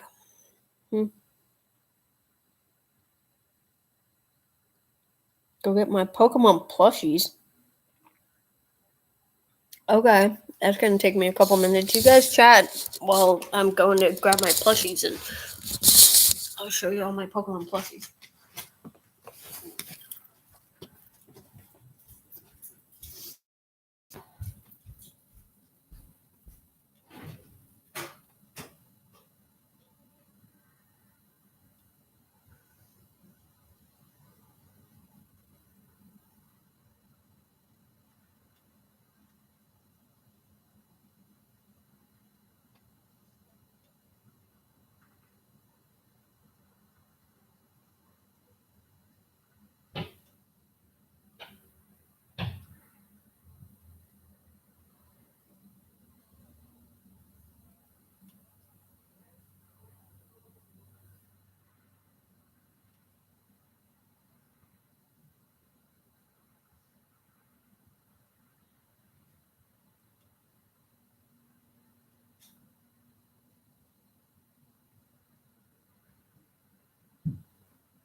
Put them all around me, I guess.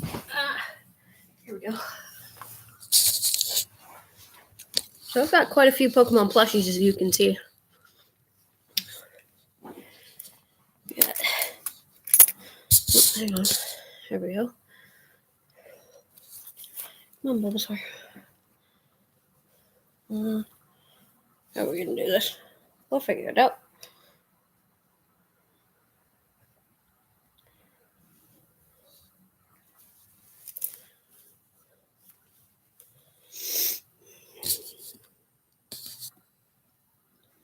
Maybe.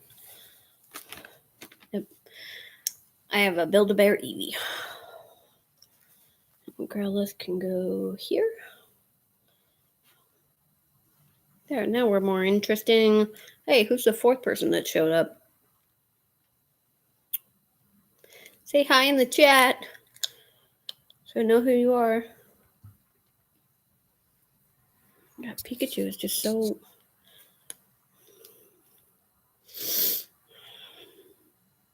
I'm afraid of putting them on the couch because the couch is a little bit far from the wall, but I guess I can maybe try to at least get Growlithe to sit up there. Maybe Pikachu? Because those are the ones that can sit the best. Oh, nope. Pikachu's going to fall. Oh, here we go. No, that doesn't work either. Okay, Pikachu's just going to sit on Eevee's head, I guess. There we go. Now we've got a more interesting video already. We're talking about Pokemon today. What are we talking about here? Sent you a link showing you how to do those things. Maybe it's possible, maybe it's not.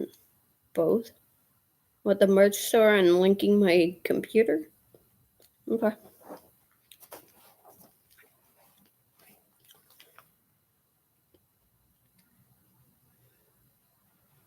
Yeah, I'd put them all on the back of the couch, but the back of the couch is a little bit far from the wall and half of them will fall down. So yeah, I have quite a few Pokemon plushies here. Obviously, all the starters from Gen 1. Growlithe. Alolan Vulpix. And my Eevee. I have a Fennekin somewhere, but I couldn't find him. And Scorbunny. Here's an easy video solution. Talk about the team that you're going to be doing and ask people who are buying the games what their teams are. I've been asking you guys what you're putting on your teams. And I've been talking about who I might have on my teams. I'm not going to put Gimmighoul on my team. I'll get it for the Dex, but I'm boxing it immediately. I'm sorry, they're not even trying with the Silver Dipped Gingerbread Bug. Not gonna lie, they're not even trying with the Silver Dipped Gingerbread Bug. That's exactly what it looks like. You guys have all seen the Gimmighoul trailer by now. Tell me I'm wrong.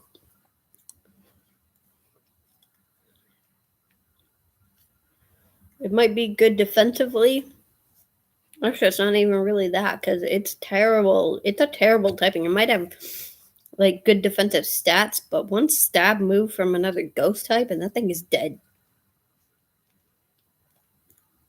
That's why I'm not putting it on my team. I don't like double-edged swords on my teams. Pikachu's kind of hiding there. But yeah, I do have Scorbunny and Fennekin in my room, except I can't figure out where they are. But yeah, let's talk about what our teams are going to be. Obviously, I'm starting with Fuecoco, at least for Scarlet. I might go with Quaxley for Violet, and then do a second run through of one of them with Sprigatito. Or what I might do is just take my time playing through Scarlet, and when the Pokemon Home compatibility becomes available, play through Violet, put Sprigatito and Quaxley into the Pokemon Home box, and then transfer them into Pokemon Scarlet so I can have all three on my team for a playthrough. I might do that. I'm not real sure, because that was my original plan, was to do it like that, but since Pokemon Home compatibility is not available right away, I can't really do that. I know I look ridiculous with all these Pokemon just sitting on me, but honestly, this is the best I can do. I mean, I'd put...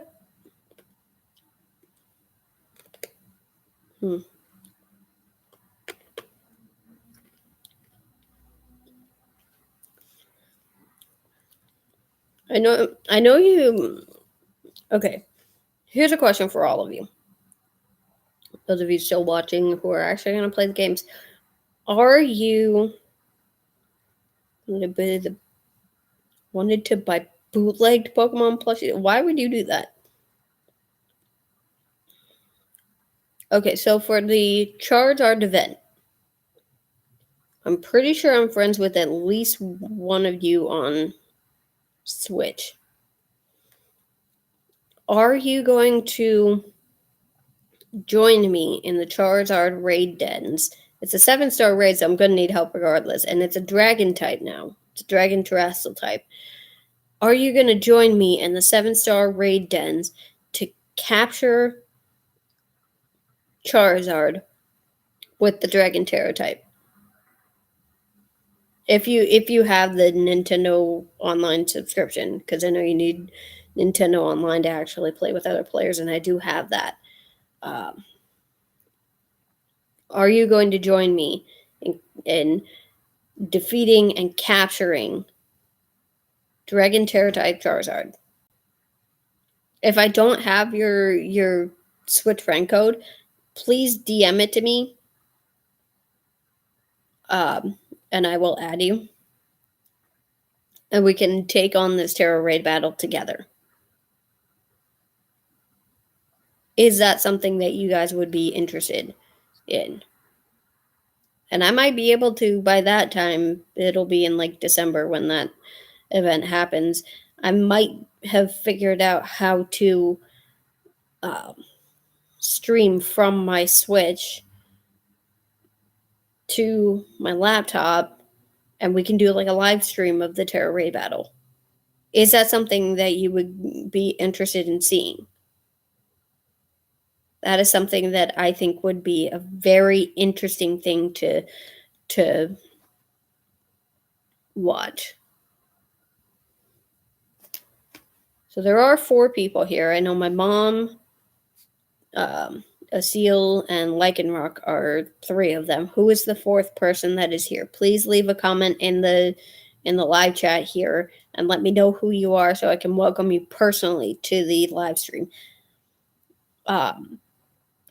But yes, my team, for at least the early game playthrough, do a Team Sky playthrough. Yes, we need to do.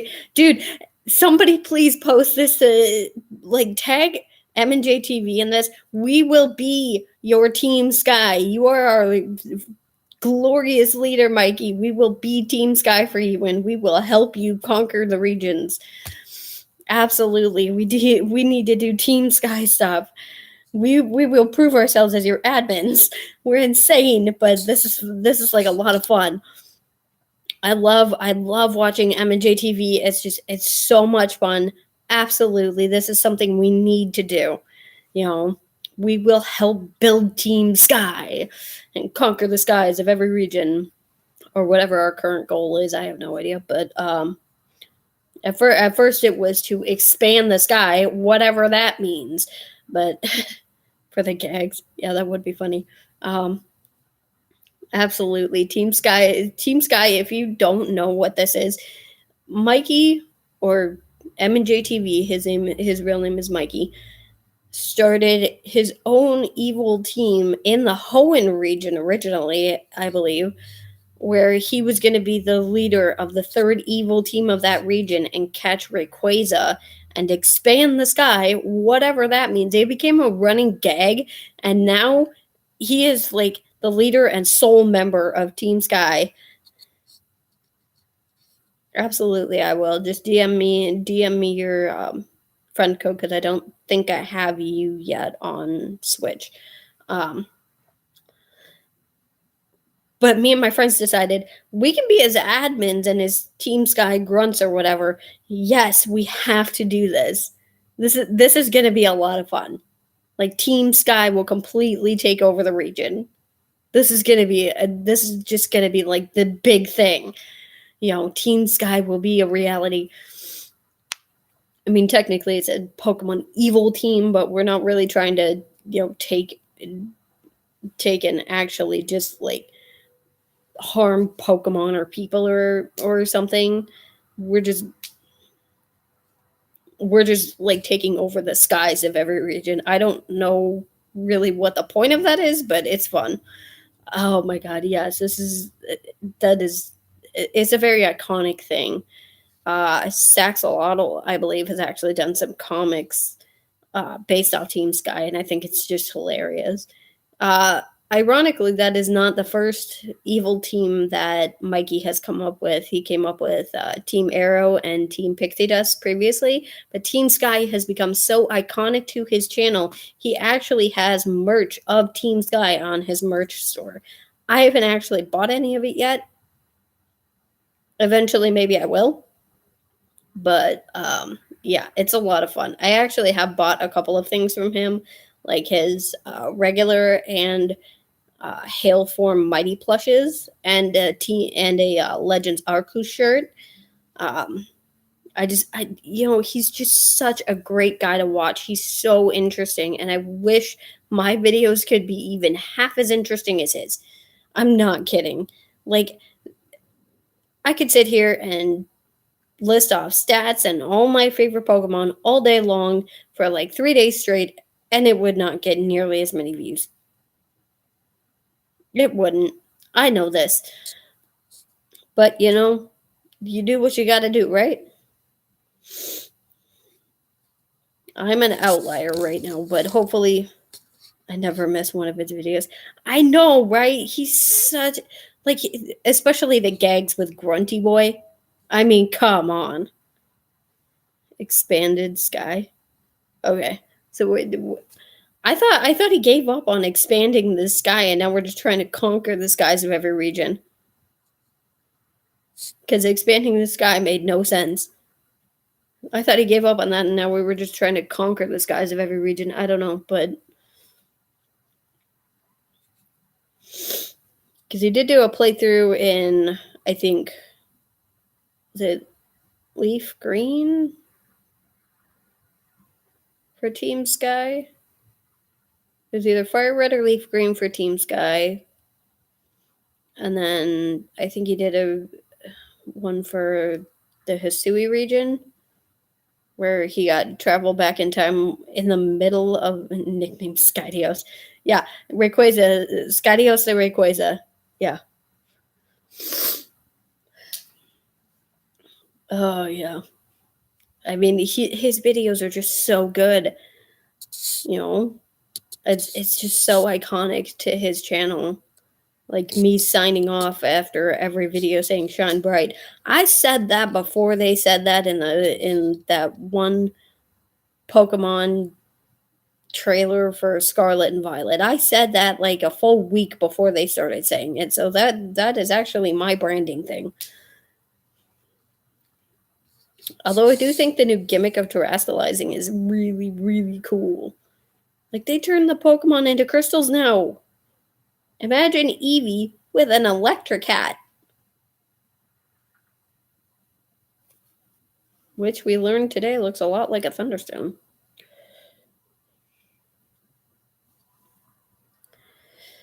Oh man, hard to believe we are only, 11 hours away from Scarlet and Violet release in the US?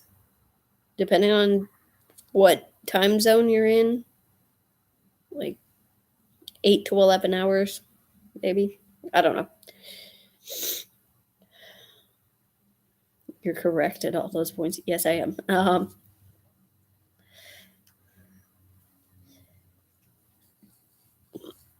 So yeah, this is just like, okay. So if we're gonna go forward with this, with what I'm gonna make my team, Fuecoco is obviously gonna be my starter.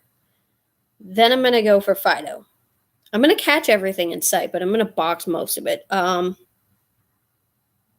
Just how iconic Grunty Boy has become, with all the brand deals where at first he was a nuisance and now they're friends. I think it's hilarious. But we're talking about my team now. So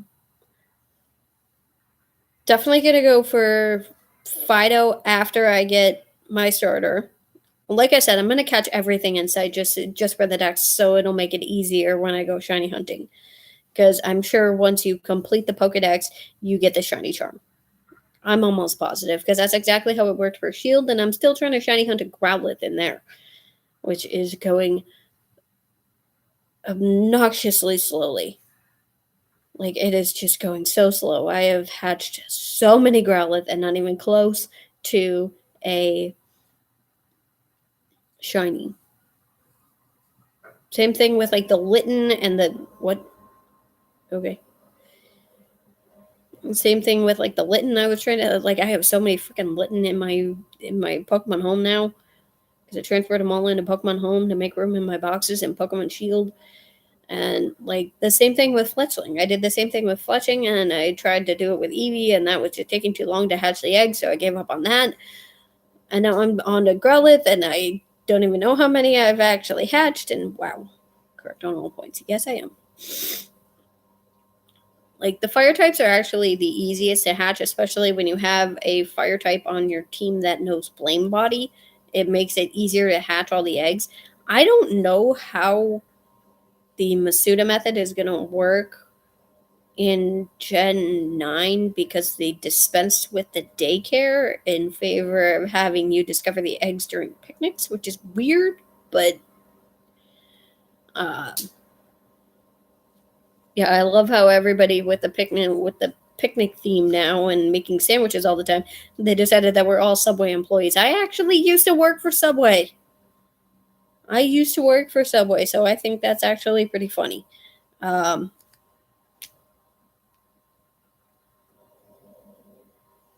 It's the attack of the Pokemon. The attack of the Pokemon on Silver Star.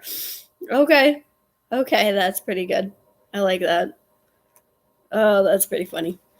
I mean, I put them all on the back of the couch, but the couch is a little far from the wall, and they're all going to fall off. Growlithe is the only one that's able to sit up there. So, yeah, I'm definitely putting Growlithe on my team. I don't know if I'll keep it there for the entire run, but I definitely want Growlithe on my team for Grusha. Is that the name of the Ice type gym leader? Grusha, I think. Sorry, Bulbasaur. Or Eevee with the diamond. Well, that's a normal type. That's a normal Terra type.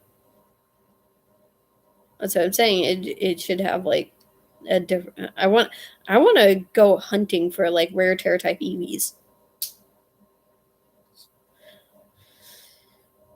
So I know in the games. So I'll probably put at least one Eevee on my team, and then I'll try to evolve it into Sylveon because that's my favorite evolution. I wish I had a plush of Sylveon, but I can't. Like, every plush I find is like $30, and it's like I can't afford that right now. You know, I still have a car payment to make every month until like next year, so I'll have to hold off on my Sylveon plush. But yeah, this is just gonna be something that's gonna be fun to do. So I'm definitely or you can be Grunty Boy. What? I could be Grunty Gal? Really? Somebody already made Grunty Gal. I can't steal that drip. I don't know who made Grunty Gal, but somebody made Grunty Gal.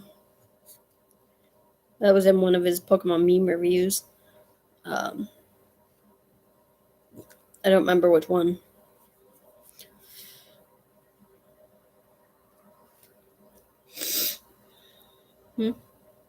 For us stupid people, who's the brown one in front of Pikachu and the orange one next to it? Okay. This one's Eevee. This one's Charmander. This one's Squirtle. This one's a Alolan Vulpix. This is Bulbasaur. And that's Growlithe.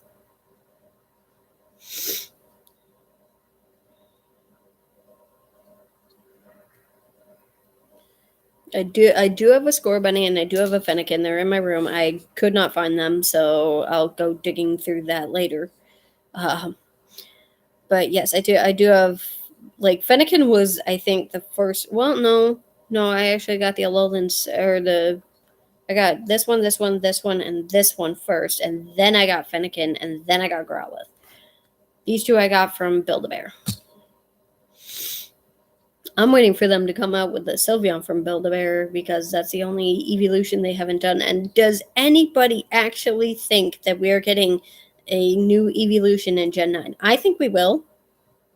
I don't know if we're gonna, but I think we maybe will. I mean, it would be cool if we did. Dragon type was originally special, but the same way the first Pokemon you wanted to hatch in the first slot and the second Pokemon in the last slot. Huh?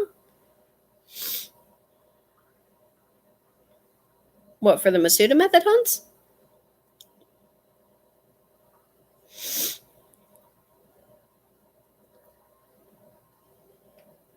What are you talking about? I don't know. There's 4 people here. Welcome to whoever is here. I don't know who this 4th person is. They're being very, very quiet. I'm pretty sure the seal is still here. Was that you, Dylan?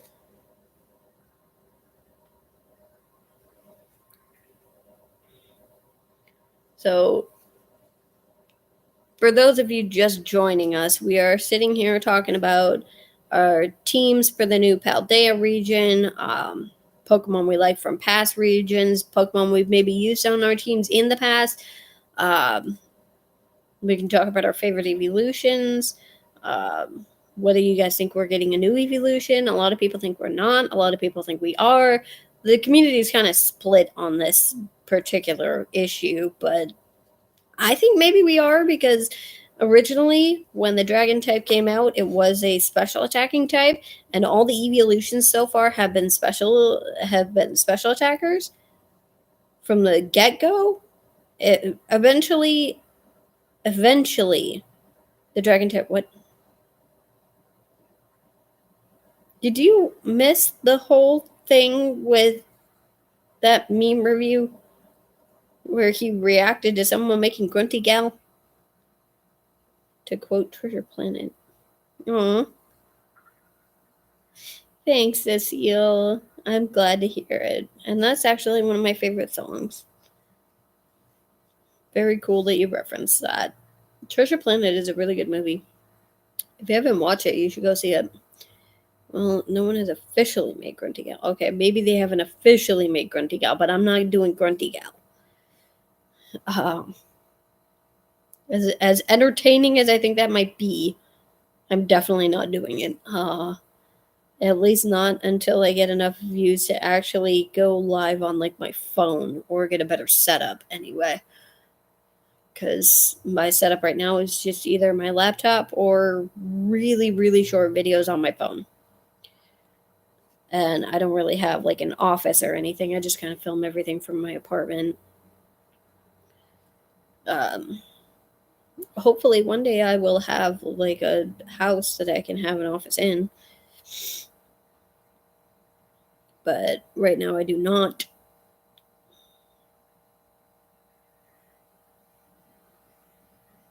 Possibly for what, the evolution? I don't know. But yeah, the community is kind of divided. That's why I want to have an EV on my team in case there is a new evolution. I don't think there is, because they did leak like the entire dex online and it didn't look like there was. It would be really cool if they did that and make it like dragon type. Because for some reason dragon type is physical now, but it started out as special. So I don't know. I don't know if it's going to be a thing or if it's just never going to happen again. I mean, there are 8 different splits to the evolutions.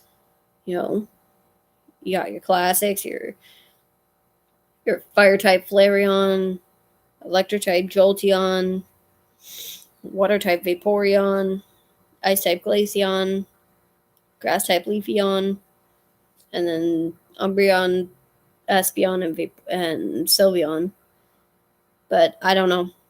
Maybe they'll make a new type. Maybe they won't. Maybe they'll make it like a new Pokemon for like the physical attacking types that's similar to Eevee but more lizardy. I mean, Loxton already kind of did that, where he made a Pokemon named Skinka and made like all the different physical attacking type evolutions for that particular Pokemon. You can go check out that video. He did make one for that earlier this year after Scarlet and Violet were announced, and everybody was thinking we were getting a new evolution because the apparently the ability Battle Bond is supposed to do different. Yeah, Battle Bond no longer gives you Ash Greninja, which is like really freaking sad. Yeah. Battle Bond is closer to Greninja's other ability, um, Protean now, where it doesn't do like the um, appearance change anymore. So it doesn't give you Ash Greninja now, which is like super sad because I actually finally got an Ash Greninja and I put it in my Pokemon Sun. And you can still get it in like the older games, but you can't get it in the new games now. So that's an interesting talking point there, where Battle Bond is no longer going to give you like Ash Greninja, which is like super sad because everybody loves Ash Greninja. Wasn't there like an Ash Greninja giveaway back in Gen 7 too? Or am I wrong about that? I don't know. Or was that just what happened like when I played the special demo thing and then they gave it away there? I don't know. I have an Ash Greninja, but I don't know. Mm-hmm. So yeah, it's just kind of one of those things. Um, I will put a dragon type on my team. I'm not sure which one yet, because dragon is a really good attacking type. I'm putting Fido on my team. I'm using Fuecoco for my starter. I will most likely leave Palmy on my team. I'll have Shinx on my team for a little while, at least in the early game, to help Palmy deal with the water types that are probably going to be everywhere. I'll definitely need a grass type on my team, so Smoliv maybe? Smoliv is a grass type. So I'll probably use Smoliv for a bit to deal with like rock and ground types. I don't know if I'm going to use the spider Pokemon, which I think is pronounced Tarantula or something. I don't know if I'm going to use that. I might, at least until it evolves fully, and then I might just box it. Because, like I said, I do want to complete the dex, so it's actually easier to shiny hunt. I need you and has a different. What?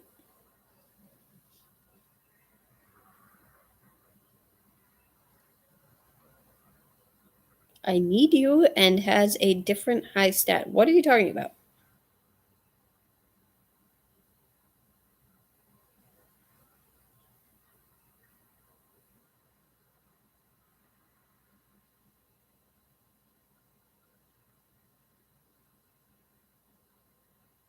Protean has a different higher stat. Okay. Or not Protean, Battle Bond.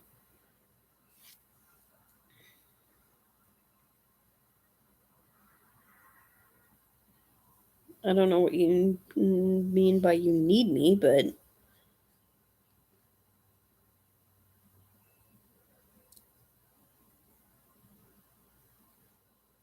I know my one friend said he was going to join periodically throughout the day. I know he works today. At least I think he works today. And he said he was going to join the live stream periodically because I said I was going to be streaming like all day. But he probably won't say anything in the chat. Maybe he's the one that's been popping in and out. I don't know. But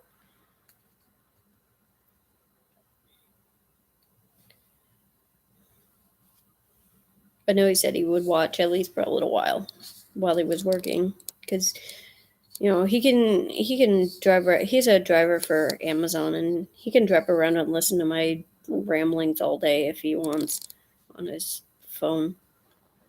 So every EV has a really high stat, and that's the demo. Okay.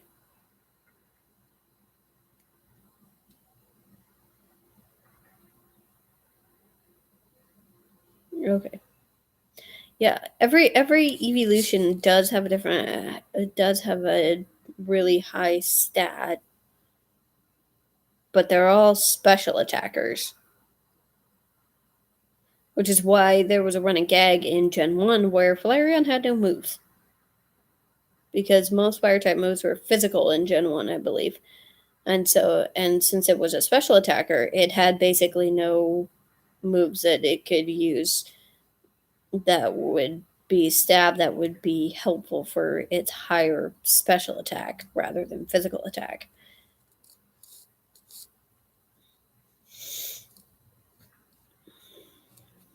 Although I think no, I'm wrong. Jolteon was the fastest. They said Flareon was supposed to be the hardest hitting, but because it had basically no good moves,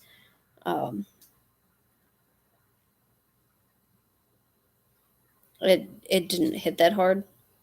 So Vaporeon and Jolteon kind of outshone it, and it just kind of ended up in the back. Although it did get a prominent role in Twitch Plays Pokemon, which, if you don't know what that is, I didn't know what that was until MJTV did a reaction video to Twitch Plays Pokemon subreddit. Apparently, back, what was it, like 7 or 8 years ago,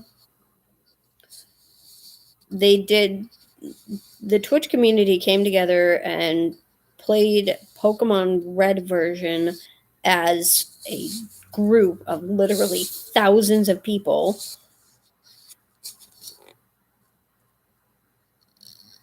You did say Eevee. I was talking about the evolutions.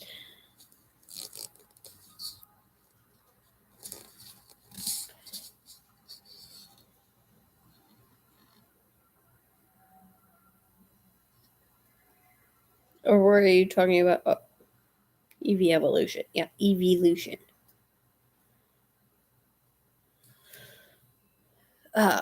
So the Twitch community during the Olympics that year, I don't remember what year it was, decided to play Pokemon Red version from like March, or from like early February to like early March or something, or mid February to early March. I think it was like 21 days they were playing this game, and they actually beat it. Flareon got a prominent role as what they called the false prophet, because they wanted to turn Eevee, the gift Eevee from Pokemon Red, into a Vaporeon, but it became Flareon. So they called it false prophet, and it was like the servant of the evil god Dome, who was the Dome fossil, which was Kabuto. Because the story that developed around Twitch Plays Pokemon was actually pretty hilarious. Um, you know, they used Eevee as like the false prophet, and I believe their starter was Charmander, who eventually evolved into Charmeleon, but they released it before it became Charizard. Um, but it was named Abby. They had a Ghastly for a little while that they called Rick Ghastly. Yes, I know that sounds freaking hilarious. Like, seriously, Rick Ghastly. Of course they did that. They had to, right? Rick Ghastly, everybody knows who that is. Um, and then they had ATV All Terrain Venomoth, King Fawns, the Nidoking, the Fawns, King Fawns, the Nidoking, AAJ, Battery Jesus, was the Zapdos. Bird Jesus was the Pidgeot that they had at the end. Lord Helix, the Almastar. Trying to remember who else was on the final squad. Digrat, Cabbage, Ducks, and a bunch of other ones ended up getting released on what they call Bloody Sunday. They accidentally released like 12 Pokemon to the wild, which was like so sad.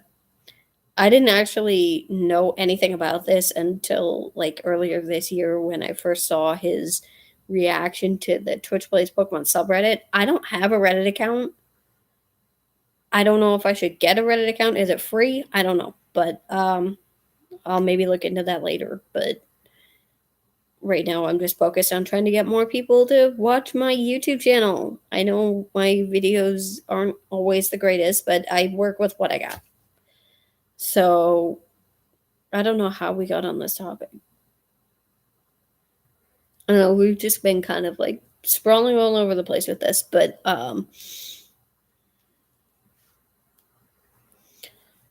if you guys wait, no, they skipped the Olympics to play Pokemon, Mom.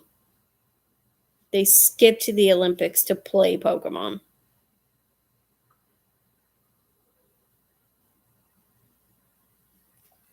And actually, Mikey helped to beat the game, and it actually broke the Guinness World Record for most amount of players for a single player online competitive. Well, it wasn't really competitive, online cooperative um, game with over 1,000 people playing. Literally over 1,000, or like 12,000 people playing this game. And how it would work was that they would enter commands into the Twitch chat, and whatever commands were entered were also entered into the game, and so it just ended up where everything was like total random chaos the entire time, and it was absolutely hilarious. Apparently, I literally have never seen Twitch plays Pokemon, so yeah, it's just become like this big iconic thing, and apparently they've been doing different runs in different generations since the first one. So yeah, it was very interesting where that became like the iconic thing. Uh I wish I had known about that when it was actually going on, because that would have been like so fun to watch.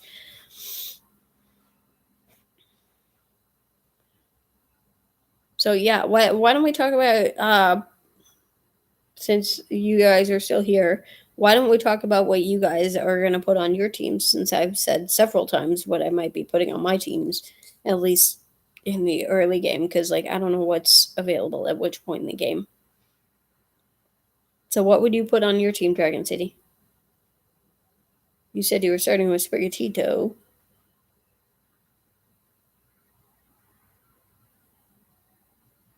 So what else would be on your team? You said you did like Fido, so like you and I are right there with that.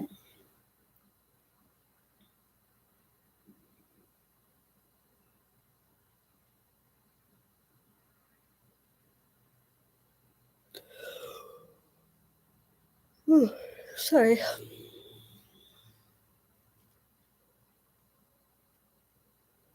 Yeah, it would have been interesting if they had like Pokemon commercials in the Olympics that year. I don't know, but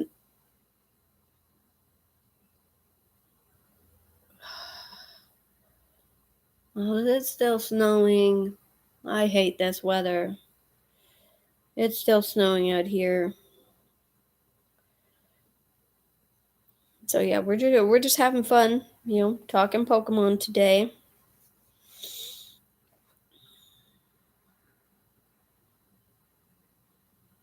With me, with Pokemon sitting all over me.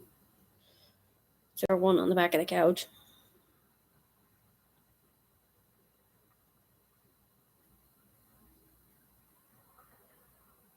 Here's an interesting topic. What do you guys think about the theories surrounding Cubone? If you've seen some of these theories, they say that Cubone is either a split off from like Kangaskhan or Charmander. Which do you think is true? I mean, it looks a little bit more like Kangaskhan than it does like Charmander, but the whole lore with Cubone is that it wears the skull of its dead mother, but the thing is, when you get a Marowak and you breed it in the daycare, it's still alive. So where does the skull come from? If its mother is technically still alive, I don't know. What are your thoughts? And I'm losing viewers quickly.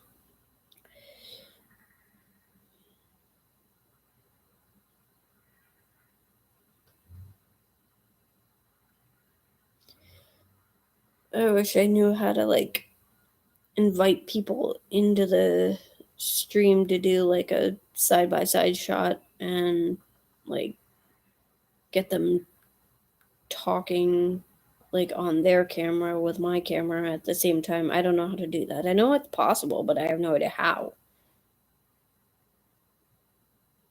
Because this would be far more entertaining than me just sitting in front of a computer waiting for a response.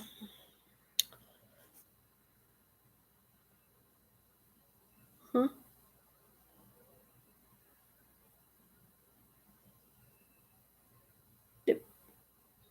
None of those are Pokemon! What? I mean, you could nickname all your Pokemon after them, but none of those are Pokemon, and you could only put 6 Pokemon on a team.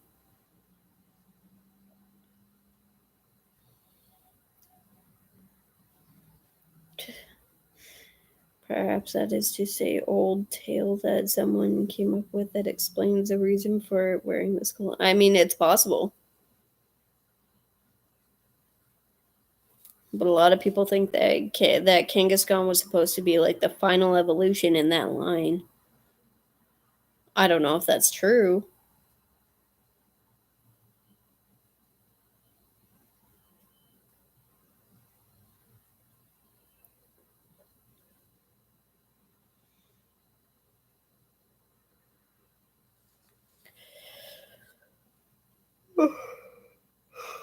Sorry. Hello. It's not polite to yawn on camera, but sometimes the weather doesn't cooperate and then it just makes you super sleepy. And you sit here and you stare at a camera and you don't really have a script and you just kind of say the first thing that pops into your head.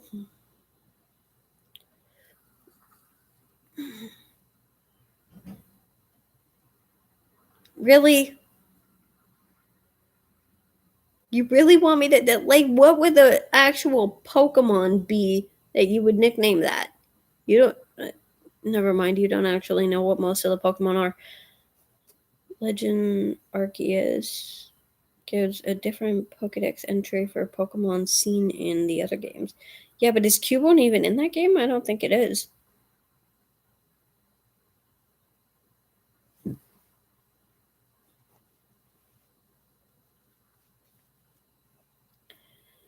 Okay, I think my mom's actually serious about this. When I asked what you guys would put on your team, you want to know what she heard, what she said? You want to hear what she said? She doesn't know Pokemon at all, right? Like, Pikachu is literally the only one she knows. So she said Hamilton, Eliza, Jack the Lamplighter, Lin-Manuel Miranda, and Lin Twin. Now, Lin Twin is a guy who apparently comes into our work a lot. I haven't actually seen this guy yet. That looks exactly like Lin-Manuel Miranda. Oh, and Mr. Fleming, of course. Chris Fleming is a medium. Tell us how you first heard about Pokemon and what got you interested. Your age, how you've gotten this involved.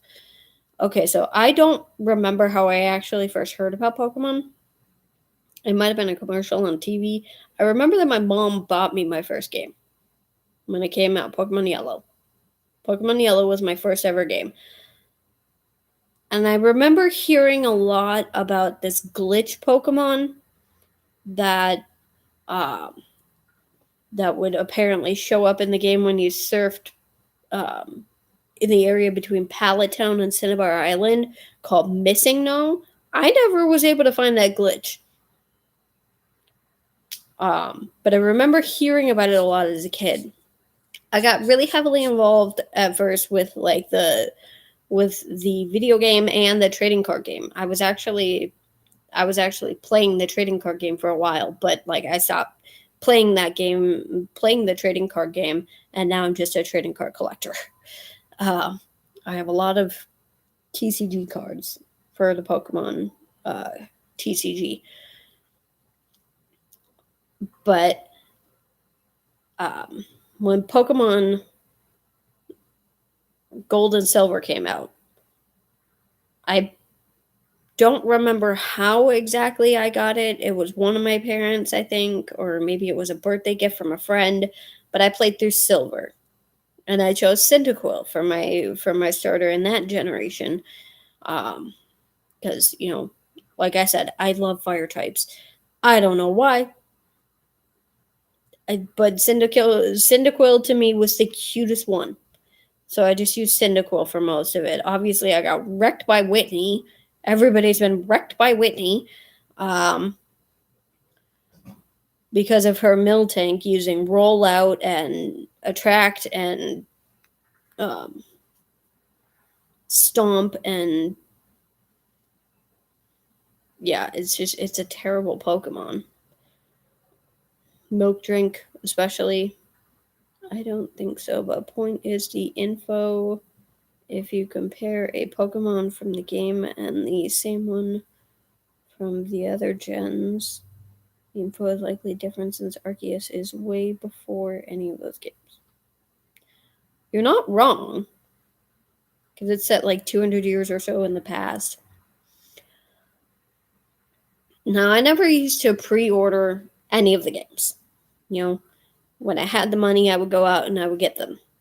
I played through Sapphire. I played through White version. I played through Sun and Moon. I played through X and Y. I played through Sword and Shield. I got both versions of those three generations because I wanted the version exclusives for those.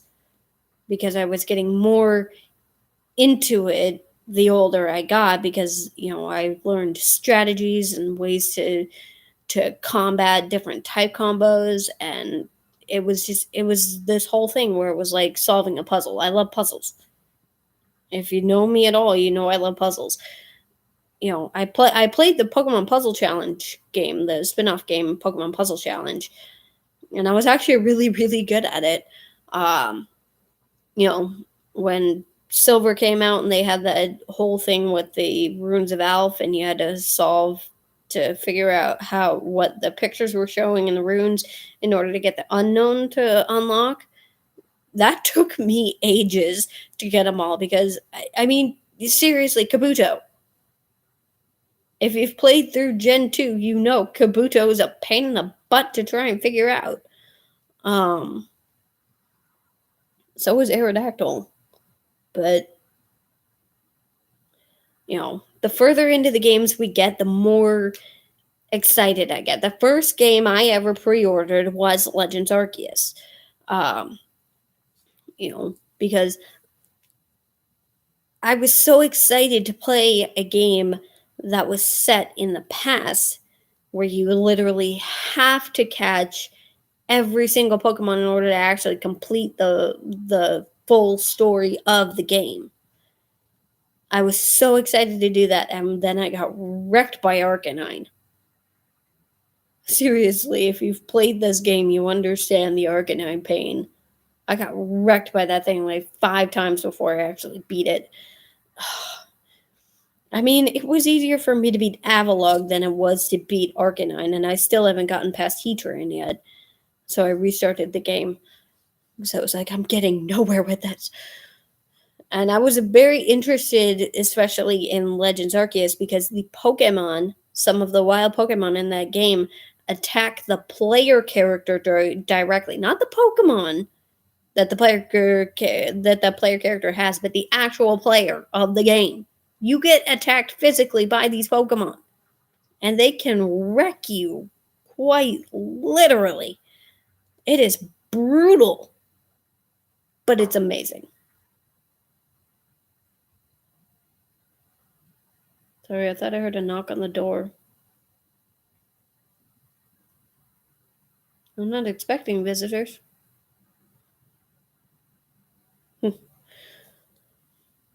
But when they announced Generation 9, after I got my taxes, me and my friend went out to the GameStop in a city very close to here that I'm not going to name. And I pre-ordered both games. He pre-ordered just Violet. I pre-ordered both games because, like I said, I like it when I can get the version exclusives for the games and then transfer them between them with Pokemon Home. I did play a lot of Pokemon Go when it, like, not the summer it came out in 2016 because it took me 2 years to actually be able to afford a phone that could actually use it. But now I don't play Pokemon Go anymore. I don't play Pokemon Go. I have so many shinies on Pokemon Go, but like I want to transfer them off, but I took it off my phone entirely because it was just taking up too much space, and I kept getting notifications. You're dangerously low on storage space, so I just took it completely off my phone. So I do not have Pokemon Go anymore. I will eventually put it back on my phone when I get a newer phone, just to transfer the shinies off of it and the legendaries, and then I will completely get rid of it because honestly, I don't have time for Pokemon Go anymore. I don't have time for it. I mean, who does these days with all the crap going on? Who has time for it? Especially with the weather in the winter, it's not viable to play the game anymore.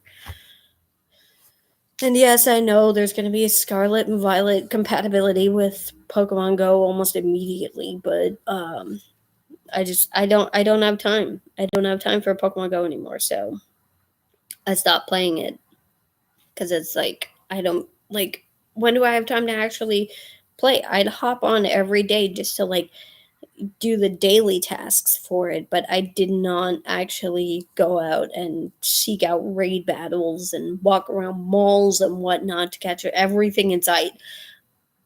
I just didn't have time for it anymore. I didn't have time, and so I got rid of it.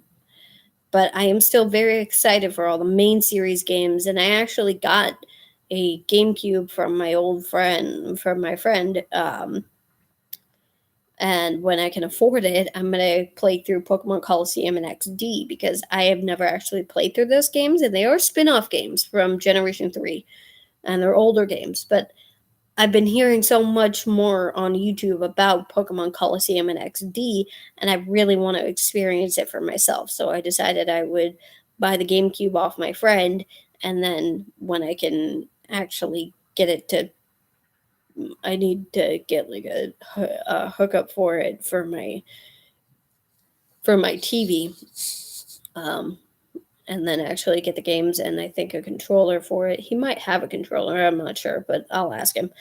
But I just, I want to play through Coliseum and XD because everybody says they're such great games, and it's like I've never actually played through them because I never had a GameCube.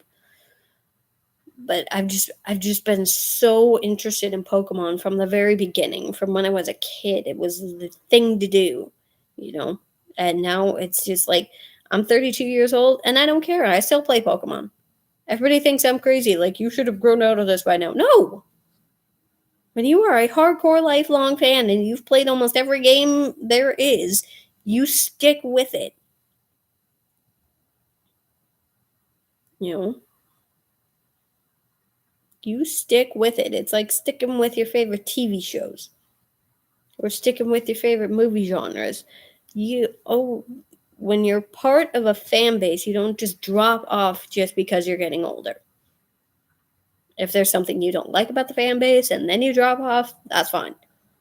But just because you're getting older, there's no point in dropping off just because you're getting older. So if you're with a fan base, you should stick with it. I will always be a Pokemon fan. Always. To my dying day. Which hopefully will be many decades from now. Gotta be optimistic and a realist at the same time because no one is promised tomorrow.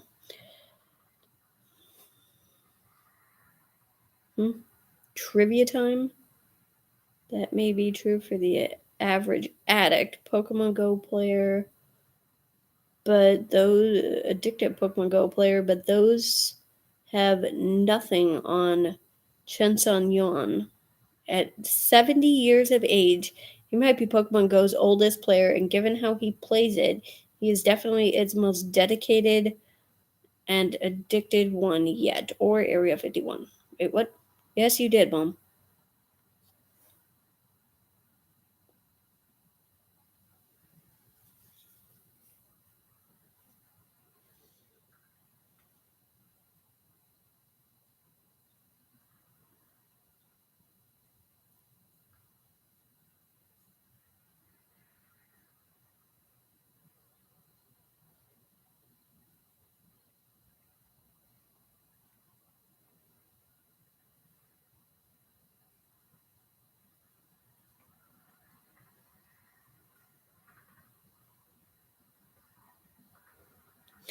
Okay.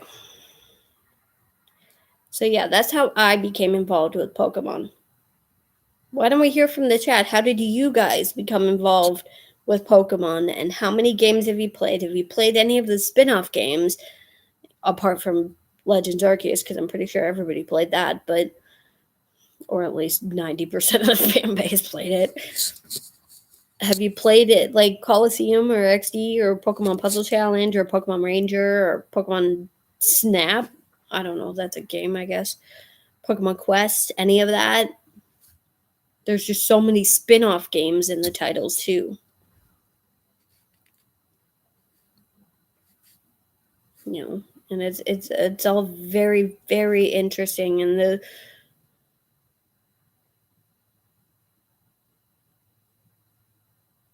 what?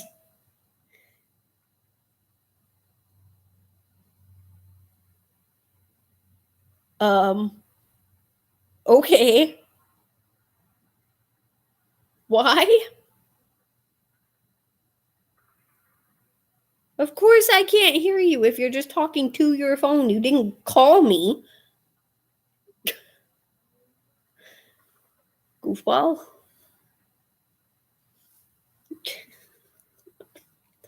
What? My mom is being very silly, apparently. I think that's funny.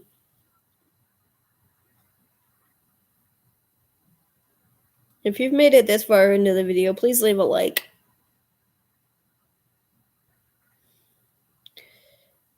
I played a fair number, but can't recall them all. Do you remember how you got started, Asil? More trivia. Pokemon was invented by a Japanese man named Satoshi Tajiri. Okay. And his friend Ken Sugimori, who is an illustrator. Back in 1982, Satoshi started a gaming magazine together with his friends called Game Freak, but after a while, he decided to start making his own video games instead of writing about them. Okay.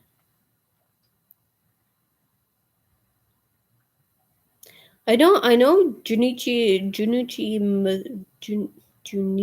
Masuda is credited with something to do with the games. Like, it's not just the Masuda method, which, by the way, was not actually his idea. He didn't name it. It was actually named by the fans. He didn't even know about it until like a year after it started, which was like insane. He was honored by the fact that we all named it that, but like he had absolutely nothing to do with it. Which, if you don't know what the Masuda method is, it's basically breeding a Japanese Ditto with literally any Pokemon to try and hatch a shiny. It's one of the most common shiny hunting methods. The first Pokemon, Bulbasaur, is number 001, and the last Mew is number 151. Alternate forms that result in type changes are included for convenience. Mega evolutions and regional forms are included on the pages for the generation in which they were introduced. Yeah, but there's over 1,000 Pokemon now, Mom. There's literally over 1,000. There were 151 in the original games, but now there's over 1,000.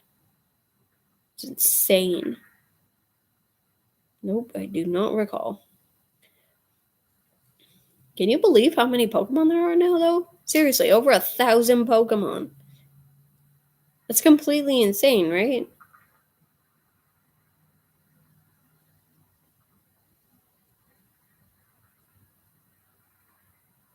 You know? And what Grunty Boy said in that one episode of Pokemon of M&J TV's channel, I think it was giving every new gym leader a new ace or something. Pokemon will one day end, but, you know, we're going to be with it right to the end, right, guys? There's a large number of Pokemon. Listing of each species is divided into articles by generation, but the 925 Pokemon are organized by their number in the National Pokédex, an in-game electronic encyclopedia that provides various information on Pokemon, and unfortunately was removed in Gen 8. Yeah, they removed the National Pokédex in Gen 8, which was a huge bummer because everybody was like, hashtag bring back the National Dex. No, it's just the regional Dex and the DLC Dexes. It's not National Dex anymore. But yeah, now with this new generation, there are actually over 1,000 because there's like 297 returning Pokemon and like 101 or something new Pokemon. So there's like 400 Pokemon in the game now, in the new games, but over 1,000 overall. So like 1,026 or something. Obviously, whatever article my mom is quoting here is not updated with the new Pokemon yet. But she is providing me with some very useful information to relay to you guys. There are currently 905 Pokemon officially registered on the National Pokedex. This number will increase with the new Pokemon introduced in Scarlet and Violet, including Fuecoco, Quaxley, and Sprigatito, but they won't officially be counted until the Gen 9 games are released in November, and this was posted on October 13th, 2022.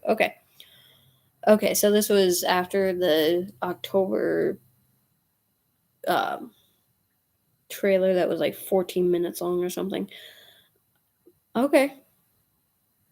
Yeah, there's over 1,000 Pokemon now because there's like 100 and some odd new ones, plus the returning Pokemon.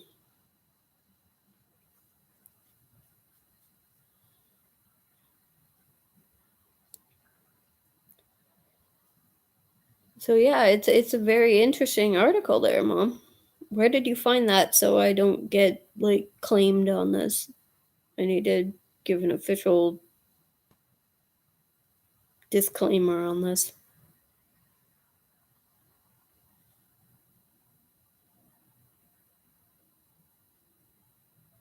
Google? You just Googled it? Okay, well, wherever that article is actually from, I don't know, but I don't want to get any copyright claims or whatnot or pass it off as my own. I'm just reading information that my mom sent me from Google, apparently.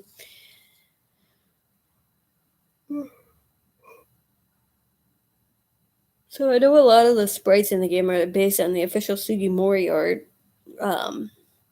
Ken Sugimori is one of the people who designed the sprites for the games. I know.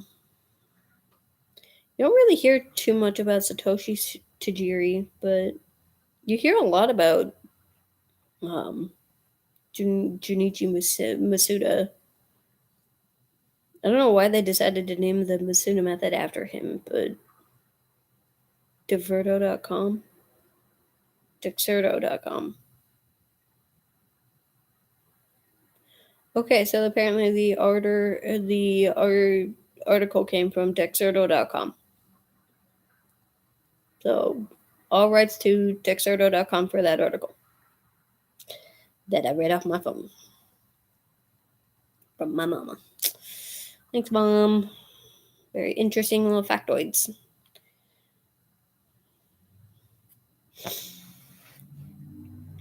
So I know a lot of PokeTubers, which is what I hope eventually to become, make their own fan-made games, like the Cascade region that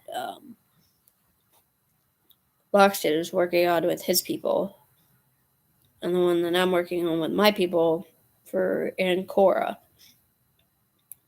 Oh, excuse me a second. Stuffiness.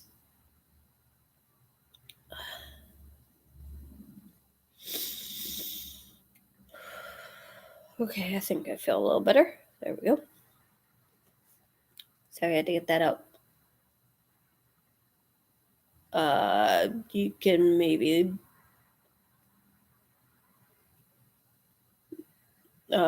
sure, Mom. I don't know.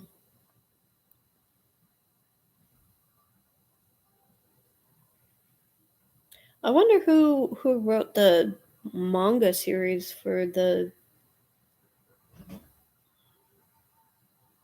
Pokemon mangas. Can you look that up for the Pokemon mangas? Hang on 1 second. I got a voicemail I gotta listen to.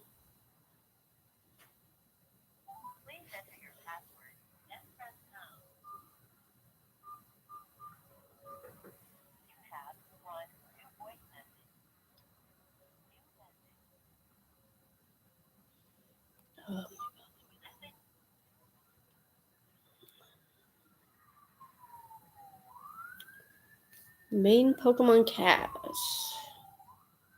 Pikachu, Ashes, voiced by Kue Otani. I'm absolutely gonna butcher these names. And 3 others. Ash Ketchum, voiced by Veronica Taylor, and 17 others. Dexter, the Pokedex, voiced by Eric Stewart, and 3 others. Jessie, voiced by Rachel Lillis, and 5 others. Meowth, voiced by Maddie Blostein, and 9 others. James, voiced by Eric Stewart, and 8 others. Wobbuffet, Jessie's Misty. Okay. Why is this not?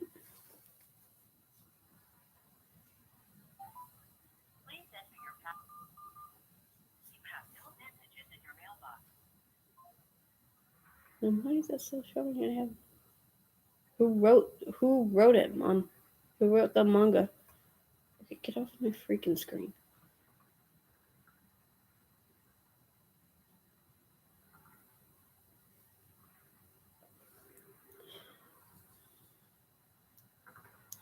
I don't know who wrote it. I know this video is getting a little dull. I play some music, but I don't know what's on like the public domain, and I don't want to get copyright strike for this. So.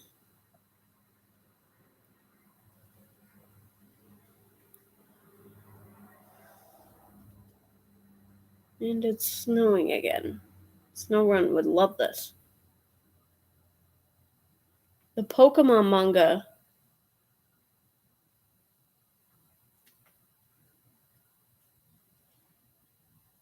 Pokemon Origins, I think.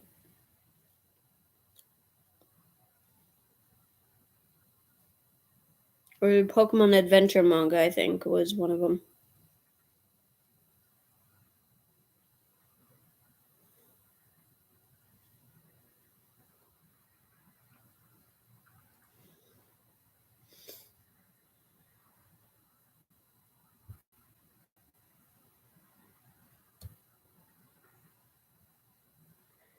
So we're sitting here researching stuff now.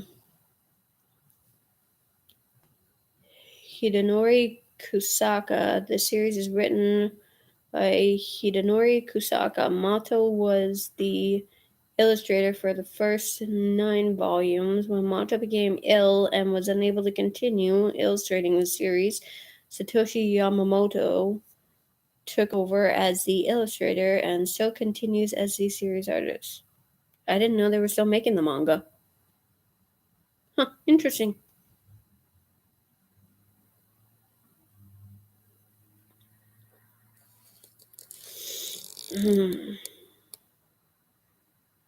So yeah, obviously there's still like a lot of speculation going on as to what all the stories are gonna entail in the series.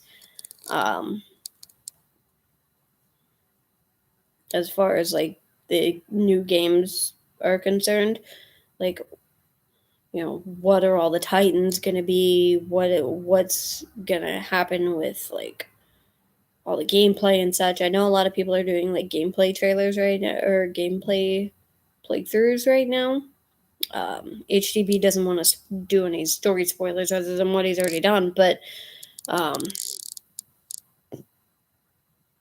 know he's like shiny hunting all day, and I wish I had something more interesting to say.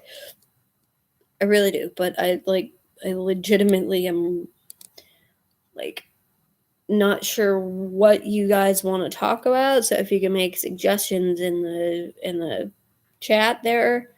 Um, who wrote the Pokemon XY manga? Satoshi Yamamoto. Satoshi Yamamoto is the artist for Viz Media's Pokemon Adventures, which he began working on in 2001, starting with Volume 10. Yamamoto launched his manga career in 1993 with the horror action title Kimen Senshi, which ran in Shogakukan's weekly Shonen Sunday magazine, followed by the series Kaze no Denshosha. I hope I'm pronouncing that right. I have no idea. So yeah, I've asked you guys a few times, what are you guys gonna put on your teams? My mom already decided what to put on her team, even though none of what she said was actually Pokemon, but what are you guys thinking about putting on your teams for the games?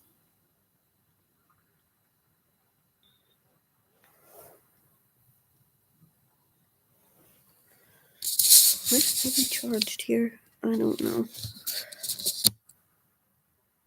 One way to find out is I am. If I unplug, then my screen goes kind of darker, so I stay plugged in so the screen stays lighter.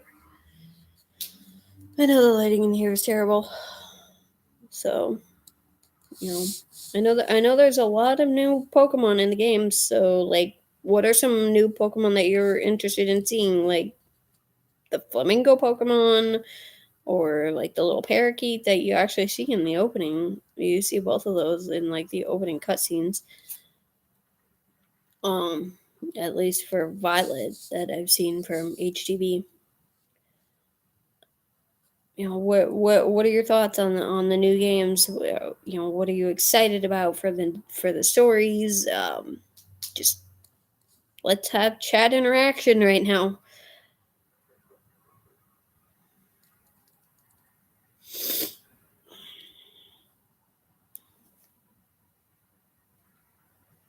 When was the first Pikachu made? Oh, this is actually pretty interesting. 1996, designed by Atsuko Nishida and Ken Sugimori. Pikachu first appeared in the 1996 Japanese video games Pokemon Red and Green, created by Game Freak and Nintendo, which were released outside of Japan in 1998 as Pokemon Red and Blue. Pikachu is a yellow mouse-like creature with electric abilities. Very interesting.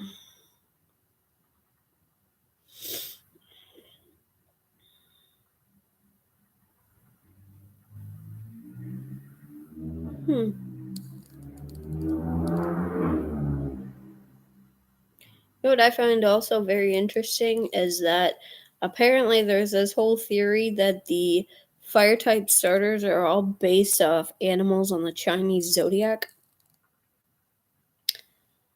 I think that theory's been pretty freaking thoroughly disproven. But a lot of people still subscribe to that theory. Like, Fennekin was a fennec fox, not a dog.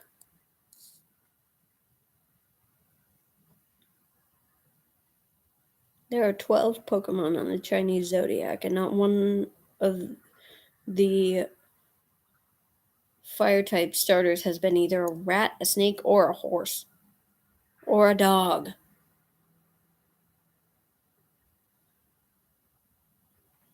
And we're already 9 generations in, so I think it's thoroughly disproven now, guys.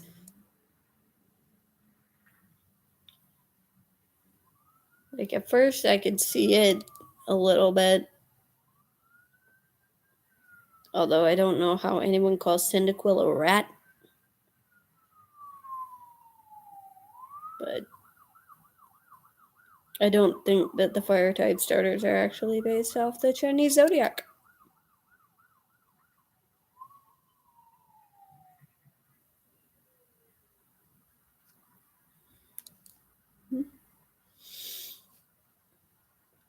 But who's the most popular Pokemon 2022?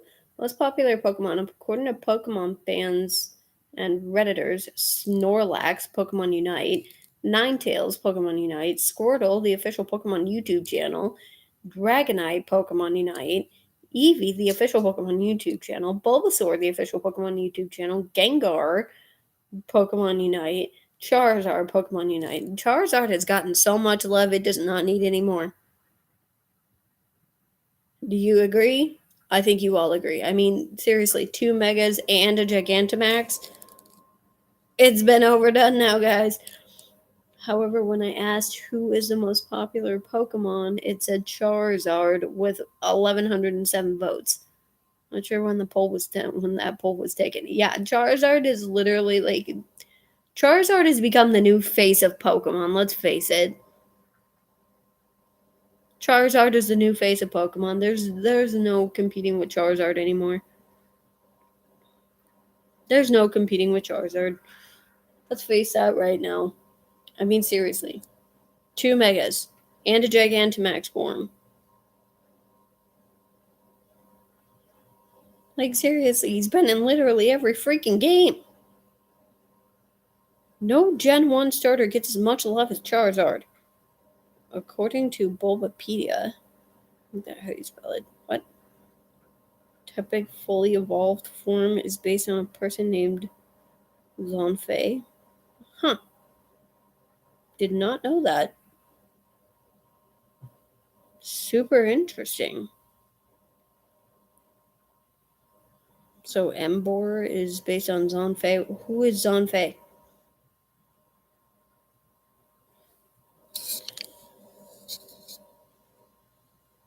Squirtle, lean back.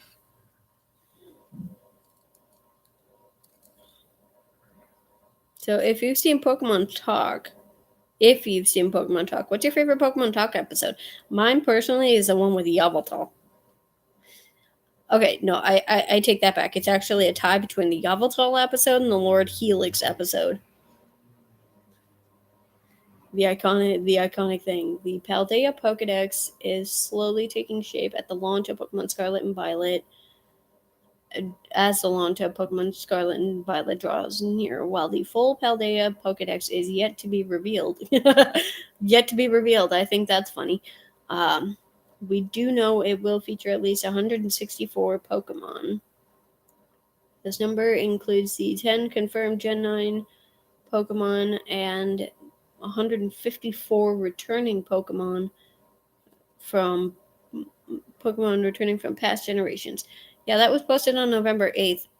The entire dex has been leaked, guys. If you were unaware, the entire dex has been leaked online. And I'm sure like half the people on the other side of the world, what, a Chinese warrior from the Han Dynasty? Okay.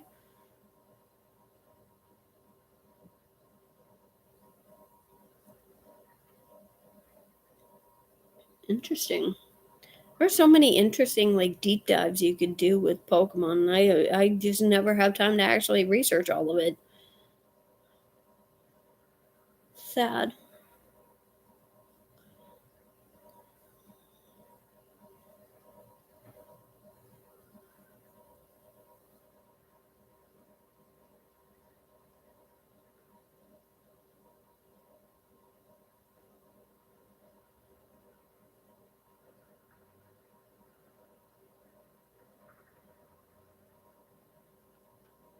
And yes, that's how you spell Bulbapedia. Seal. Whew. I'm being fed facts from all directions here. Let's see what we got. Who can find the most interesting fact? That's what we're doing.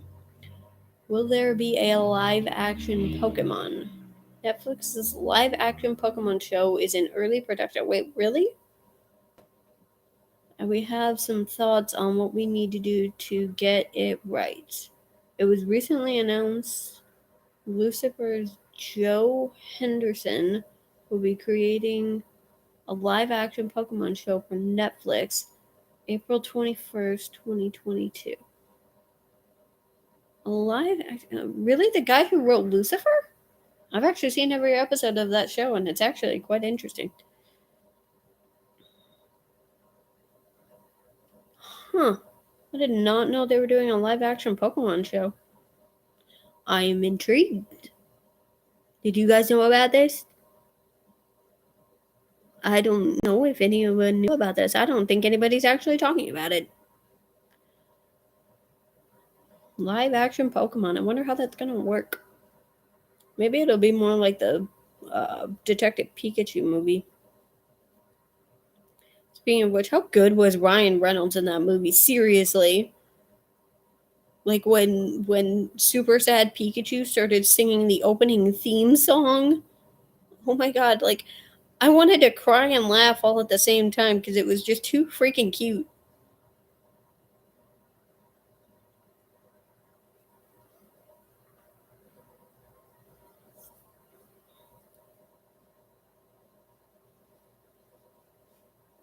Did you see Detective Pikachu, Seal?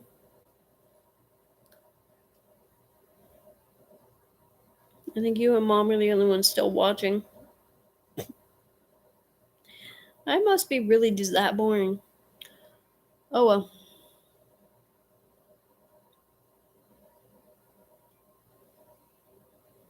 Maybe this will get more views later. I know it's like a lot of dead air right now. Just me surrounded by Pokemon, waiting for the next random factoid from my mother.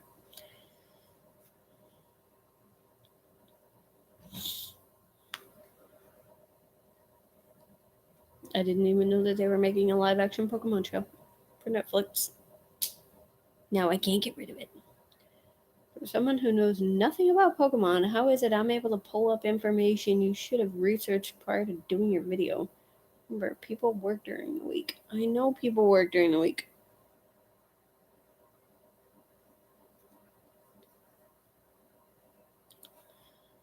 It's not like I'd have time to live stream this weekend. I had to work. I mean, that was such a good movie, right? That was such a good movie, Asil. Detective Pikachu. I mean, Ryan Reynolds did such a good job. Who knew Deadpool could also be Pikachu? I guess he is a really well-rounded actor.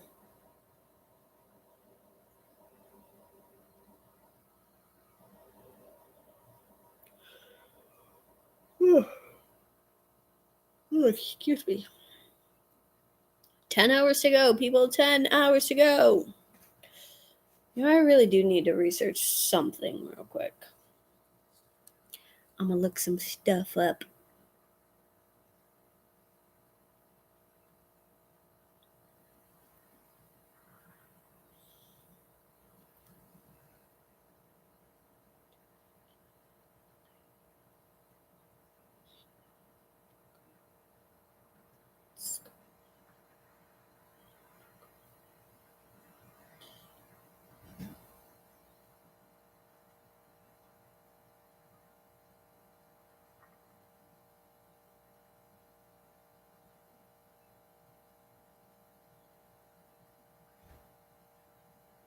Multiple GameStop stores are confirming that they will be offering a midnight release for Pokemon Scarlet and Pokemon Violet.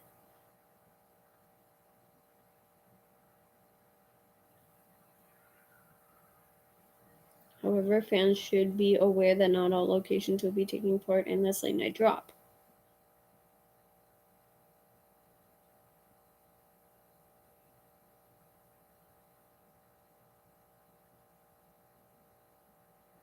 The double pack will release on November 18th.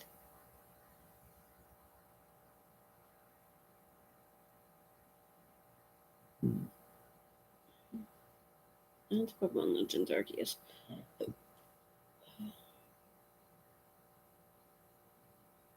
Normally GameStop will call you a day or two before the release and let you know that there will be a midnight release. You have two options. One, you can show up at 11ish to 11:30 and stand at the back of the line till the store opens. We usually lock the doors and ask everyone to start lining up. Well, I didn't get a call from them, so I guess the one I ordered it from isn't doing that. What a bummer. What? Did you not know that Wolverine got his start in the musical Oklahoma?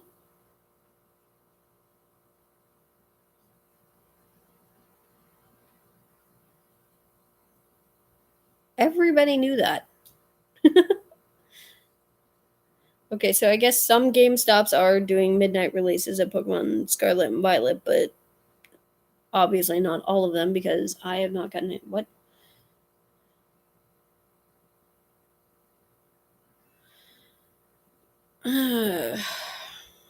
Debating if I want to keep streaming right now. The stream is getting kind of long and kind of boring.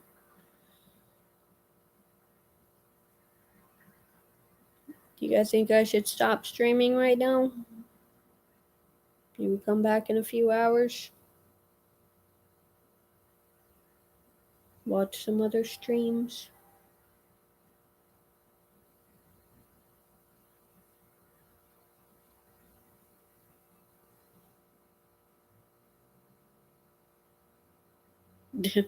Asil says no. Okay, well then start interacting a little more. Talk about what? What do you guys want to talk about?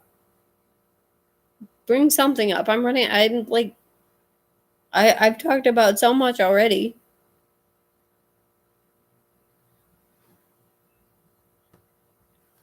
I've brought up some of the movies, the games.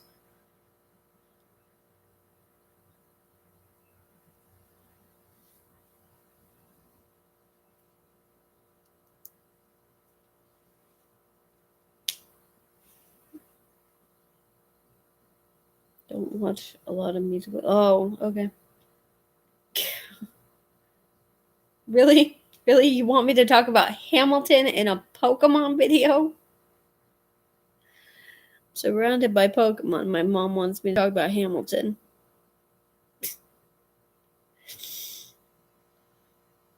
That's true, but actors can surprise you.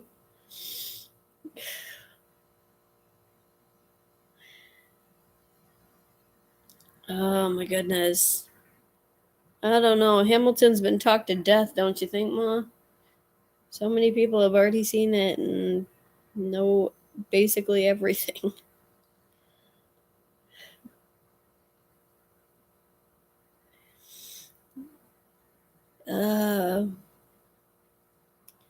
It would be interesting if they made like a Pokemon musical. You know, point answering your question about the Oklahoma thing. You spelled Oklahoma wrong. It's okay.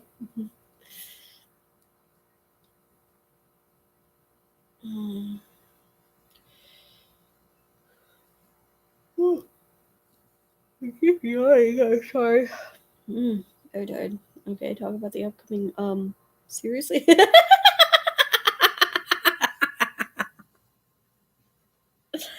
Oh, come on. You don't think that would be cute? Let's have a Pokemon musical.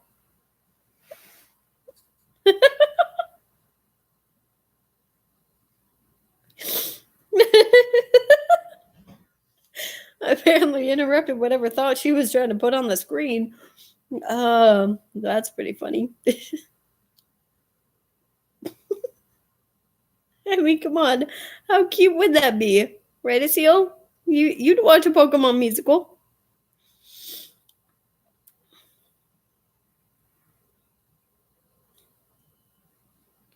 I know I'm crazy. I don't care.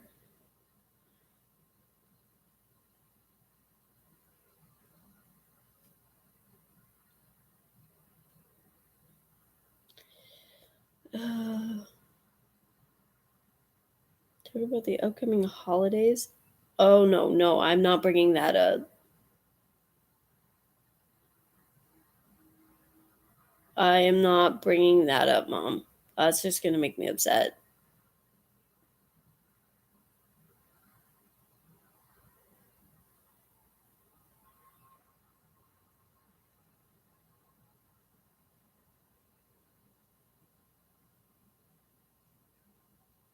I mean, I am planning a Christmas celebration. Okay, okay, let's talk about this for a little bit, I guess. So I am planning a Christmas celebration for December 3rd because my dad is coming to town from Florida. I don't know how it's gonna go. I really don't, and I'm kind of worried about it. Um, what do you guys usually do for Christmas? You know, I know what my mom does, but like Asil, what do? You live in Canada, so I imagine things are a little different north of the border. But you know, do you get together with family? Do you just kind of do your own thing? What do you look forward to when the holidays come around? I know you guys celebrate Thanksgiving at a different time than we do in Canada, so I'm not going to ask about Thanksgiving because I think you guys celebrate in what, October?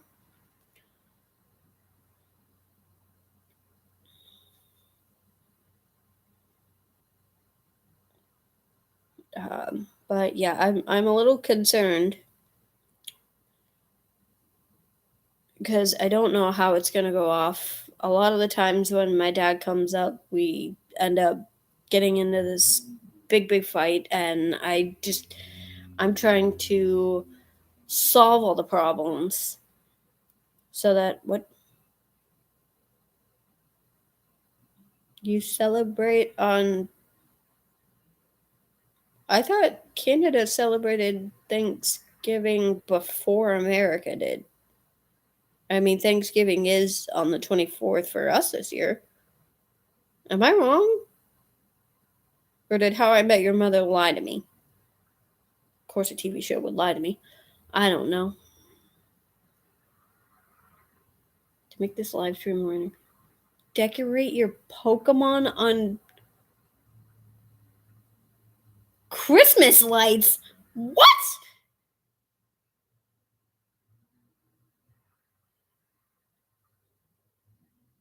I don't even know where the Christmas lights are. You want me to decorate my Pokemon that are all over me with Christmas lights? What? Okay. Um October for Thanksgiving. Yeah, I thought so. You guys celebrated it last month, but we celebrated on the 24th this year in November. We celebrated on the, is it the third Thursday, Mom? Right? The third Thursday. Yeah, wrap the Christmas lights around your what? What? Oh, oh my god. I don't know where the Christmas lights are, but like, would you legitimately want to see me just wrap random Christmas lights around my Pokemon that are all around me? What? Oh my god, I have no idea where the Christmas lights even are. You know what? I, really? You know what I think though? I think they might be locked in Christian's closet. Mm. Oh no, actually, Christmas Day. Christmas Day, Tim. That was bad.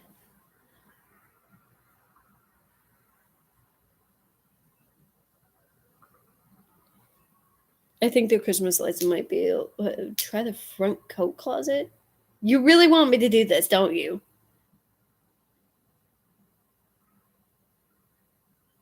What do you think, Asil? Should I decorate my Pokemon with Christmas tree with Christmas lights? Make this video like 13 times more interesting, maybe? Should I do it? Put some Santa hats on. I don't have any Santa hats that are small enough for any of them.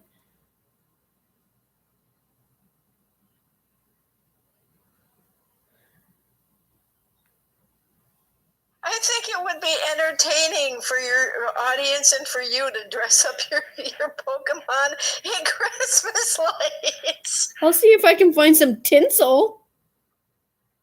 Maybe I can find some tinsel to dress them up in.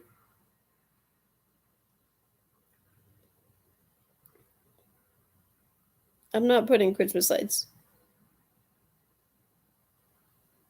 Of course. Have you heard from Mary lately? See if we can get her in here.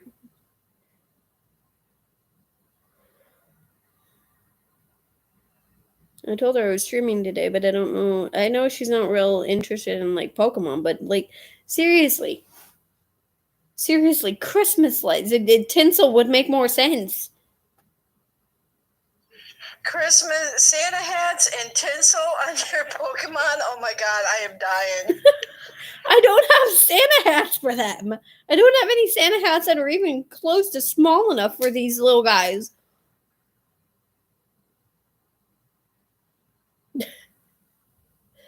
Maybe not lights, but Christmas hats. I don't have any hats for them. I don't have any hats. Okay, I'll see if I can find some tinsel. If we're gonna make this festive, we'll go with tinsel rather than Christmas lights, because I am definitely gonna end up choking myself if I have a Christmas light wrapped around me, around the Pokemon. I'll see if I can find some tinsel. I'll be right back. Tinsel? I don't think the Christmas lights are in the front closet.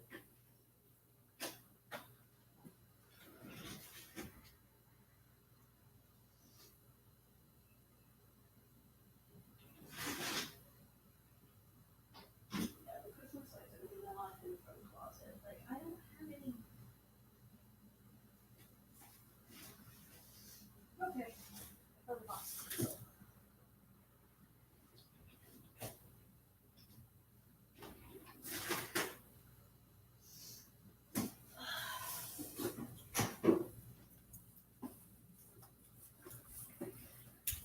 Oh, brother. Okay. Everybody pile on. Come on, Vulpix. Holy crap. Here we go. Oh, sorry about that. All right. So I found some tinsel.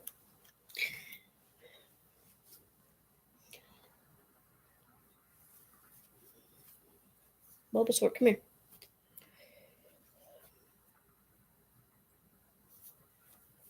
Okay, Vulpix, you gotta move. Nobody can see Bulbasaur.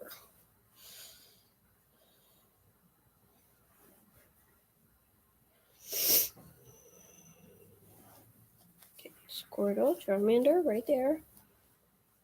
Where's Pikachu? Here you go, buddy. Hop up a little. Alright, this is gonna look absolutely ridiculous. I don't know what we're doing, but I guess we're decorating for Christmas. And by the way, Mom, the lights were not in the front closet. So I'm guessing they're probably locked in Christian's closet. This is the most ridiculous thing I've probably ever done. And this is gonna be itchy.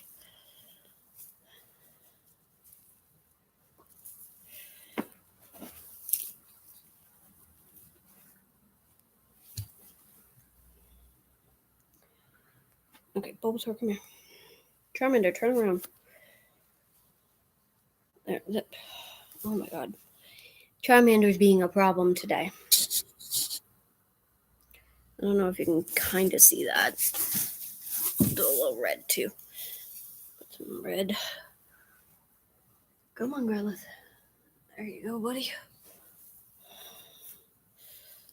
red around Growlithe and Eevee and Vulpix.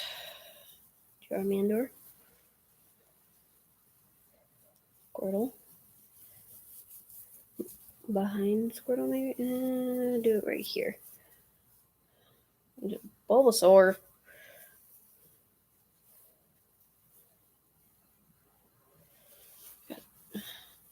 It's really hard to get them all in one shot.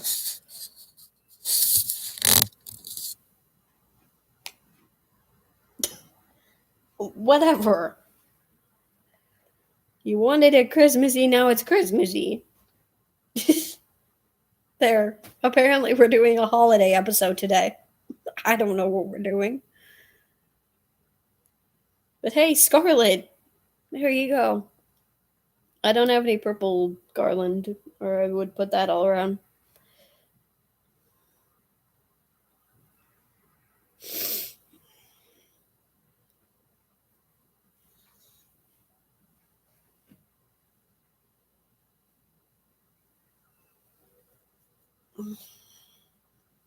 I'm going to choke myself with that.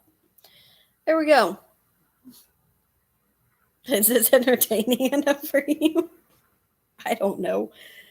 Apparently we decided to just get goofy with it. I don't know what we're doing, but this is the best I can do, a seal. I don't really have little Christmas hats for him. Squirtle's like buried in garland. Okay, here we go. That down there. Charmander, you need something on you. There you go. There you go. Yeah, Squirtle's literally buried in here. Come on. Hop up a little. There we go. That looks better, right? I don't know what I'm doing. We've gotten into the random part of the video. This is just like chaos. Wow. I don't even know. So serious, do you do something on Christmas Eve, Asil? On the first day of birthday, I bet you look into me. Really? It's not even technically the first day of Paldea in the US, but okay. Oh, cute. Yeah, I thought so too. Oh, good lord. Well, you guys asked for funny, and apparently this is funny, so I don't know what we're doing here. So, do you guys think Vulpix is in the game? I think it might be. A lot of people think the Hisuian evolutions are in the game too. I kind of hope they are because Weirder is awesome and Stantler kind of sucks. But who knows? Because I think Quillfish has been confirmed to be in the game. But do you think they'll put the Hisuian? Well, I suppose if they make them like version exclusives for Scarlet, because Scarlet's supposed to take place in like the past. So if they make them like version exclusives for Scarlet, that would make sense. Otherwise, how would they get them in like the feature Violet? I don't know. But I did say a little bit of it. On the first day at Paldea, my true love, gave to me a Pikachu wrapped in red garland. That doesn't even rhyme, but Eevee's off to the side here. Oh, good lord. I got something on the 24th of December. Okay, so what do you do on Christmas Eve then? I hope Vulpix is in. Yeah, Vulpix is like super cute, right? Come on, we can't not have Vulpix. I think we have Vulpix. I'm really disappointed that they didn't put Butterfree in the game. I mean, it did get a Gigantamax form in the last game, so I guess it did get a little bit of love in Gen 8, but I mean, everybody loves Butterfree. I'm kind of disappointed. I mean, maybe they'll include Butterfree with the DLC.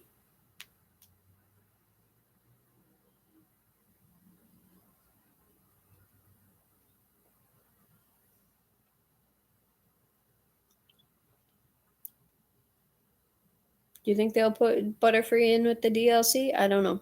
I think they might.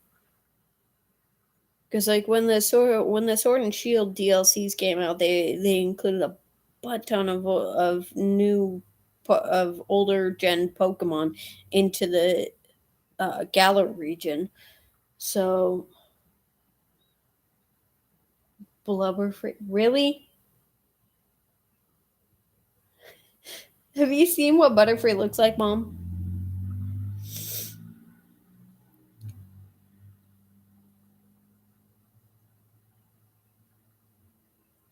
I know that. Hmm? Maybe if it was a Pikachu wrapped in tinsel would rhyme. No, that doesn't quite rhyme either. On the first day of Paldea, my true love gave to me a Pikachu wrapped in tinsel. No, that doesn't rhyme either. Christmas Glee.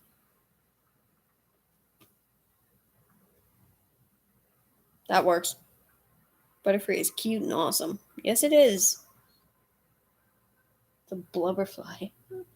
I know we use some really interesting words for actual real life things, but what?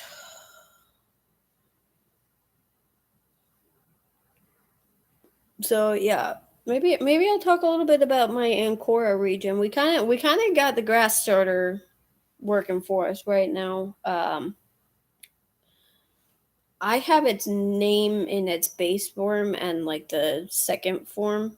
I'm calling it Shrubberoo and Trillaroo because it's a grass type. And the base form is like a baby kangaroo, like a Joey. And then the middle form is like a tree kangaroo, which, yes, is a thing. And then the final evolution is what the heck? Leave me alone. I don't know who you are.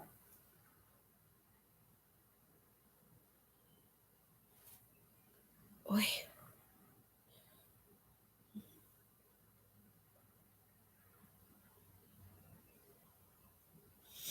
And I don't remember what we called the final form, but oh my goodness, really? And then we had the.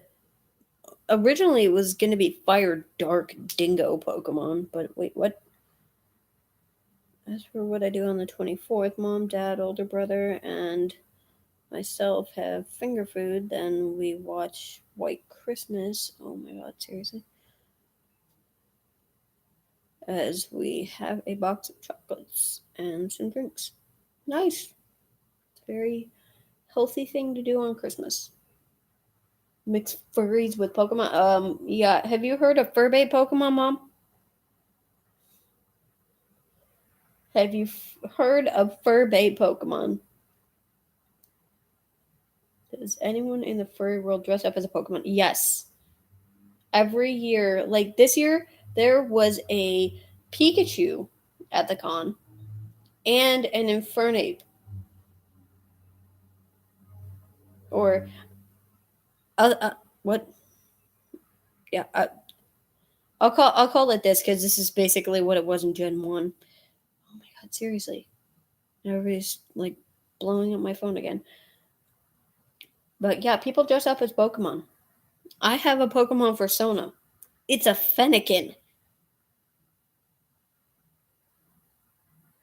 There is such a thing as fur-bait Pokemon. Lucario is one of the most well-known.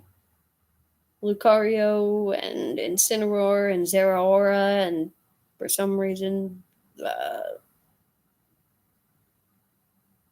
um, Zoroark.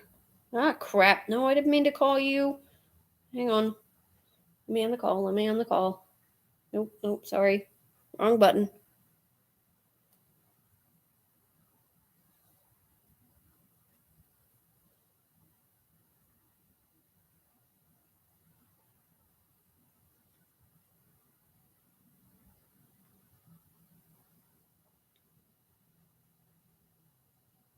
But yeah, in every generation, there are what we call fur-bait Pokemon.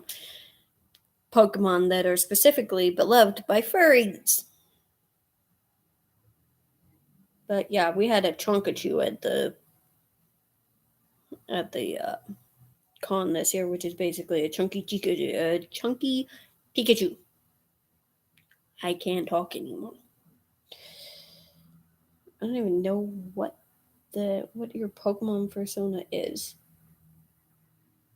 I don't even want to know. It's a Fennec Fox. It's a cute little Fennec Fox. Oh, hey, somebody's back. There's a third person watching. Hello, third person. Or is that Andy? What the heck?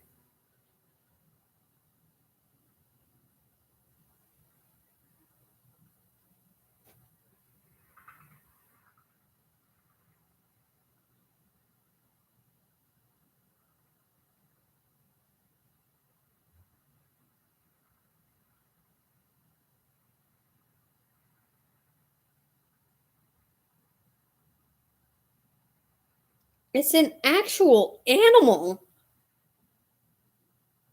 Have you never seen a Fennec Fox, Mom?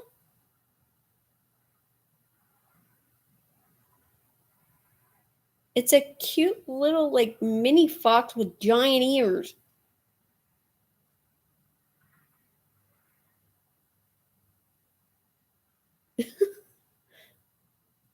It- it-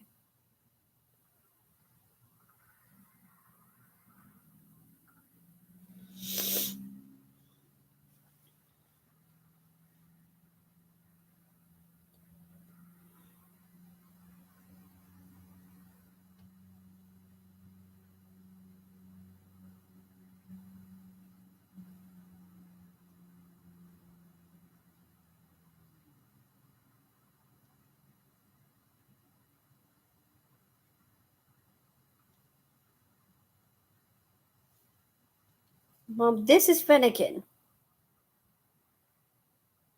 It's a cute little fox thing with giant ears.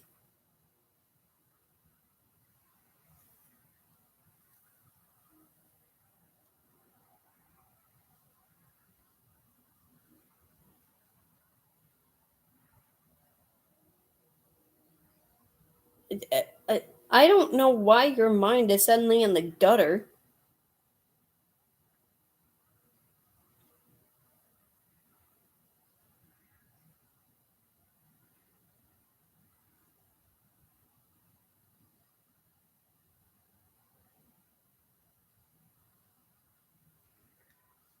This is a Fennec Fox.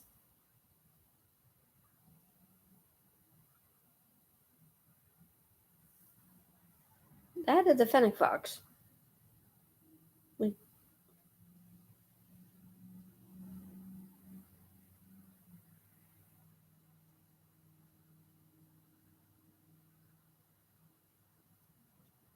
what?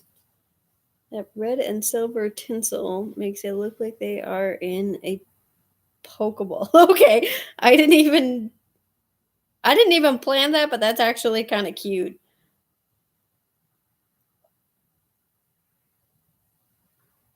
Emma's birthday cake episode. That is not at all. That is not even the right word, Mom.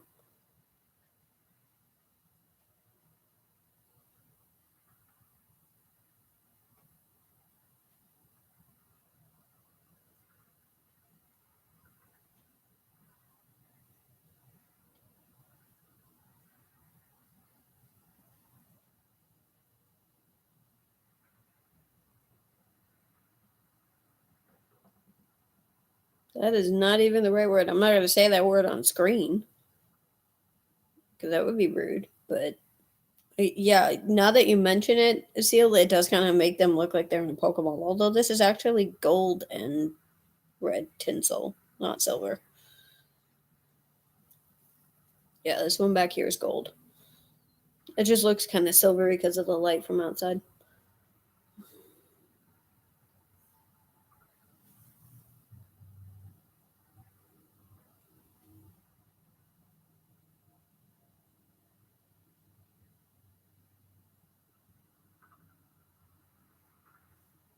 That was the word, Mom. Different thing entirely.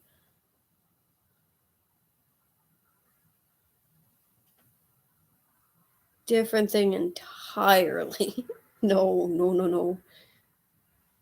It's a cute little fox thing.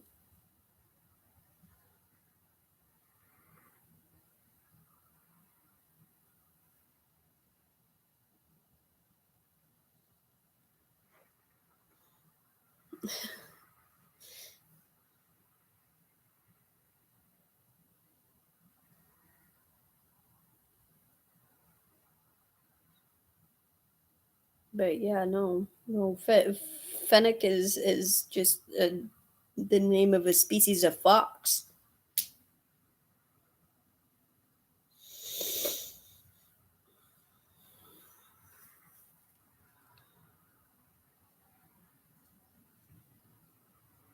I do hope that Vulpix makes it in. I do. Maybe you can find Vulpix in the same area you can find um what's it? Oh my god, I cannot. Seriously?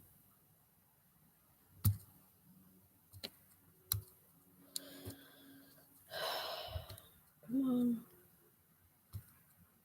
Clear. Maybe you can find Vulpix in the same area you find Growlithe in. I don't know. It would make sense.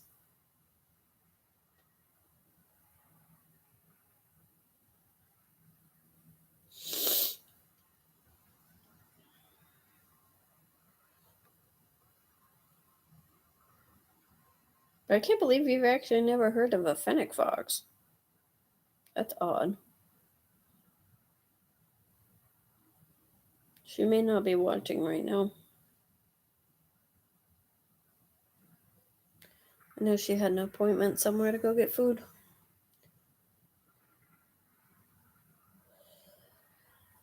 Oh. But we had like the dark fire dingo starter worked out, and then we decided to change it to fire fairy. Seal, do you remember what we called that Pokemon? Because I can't honestly remember off the top of my head. No.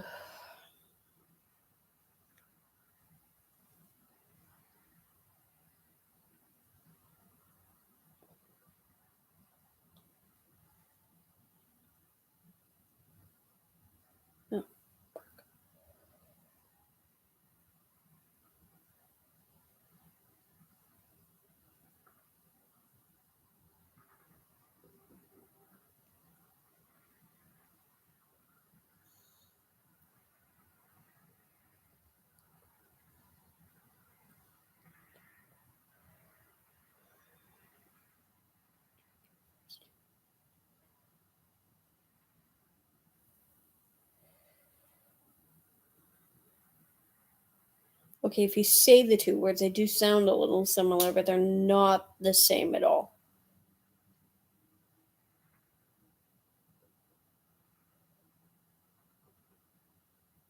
Alright, I think I'm going to end this live stream for right now. I'll be back in a few hours when people are actually off work.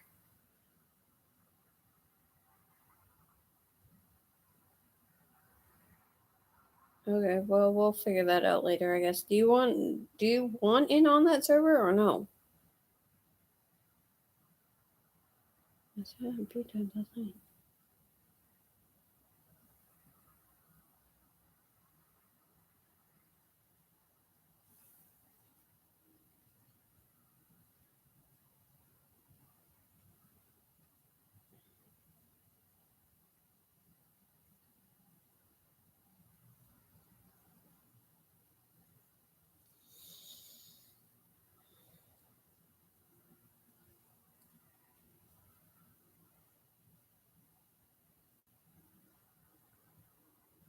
Alright, yeah, I think I'm gonna end the live stream here, and I will be, if you guys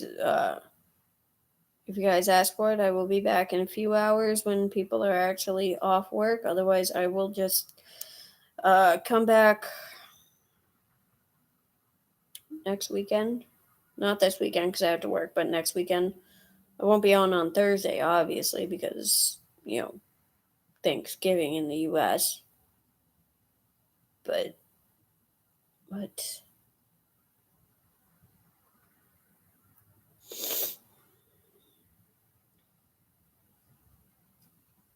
I will be back probably next weekend with a new video on my thoughts on the new Paldea games. Okay, well, you have the invite, so do you need me to resend it? All right, just text me on Facebook.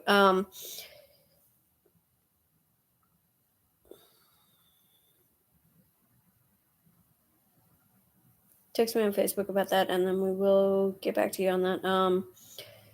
So yeah, you all have a lovely day and shine bright, and we will catch you on next weekend's video. I'm not sure if I'm going to live stream or not. Let me know on Facebook or wherever you know me from. Facebook, Discord, Messenger, Instagram, wherever you're viewing this from. I don't know, but we'll catch you on the next one. Have a lovely day and shine bright. Welcome to Paldea.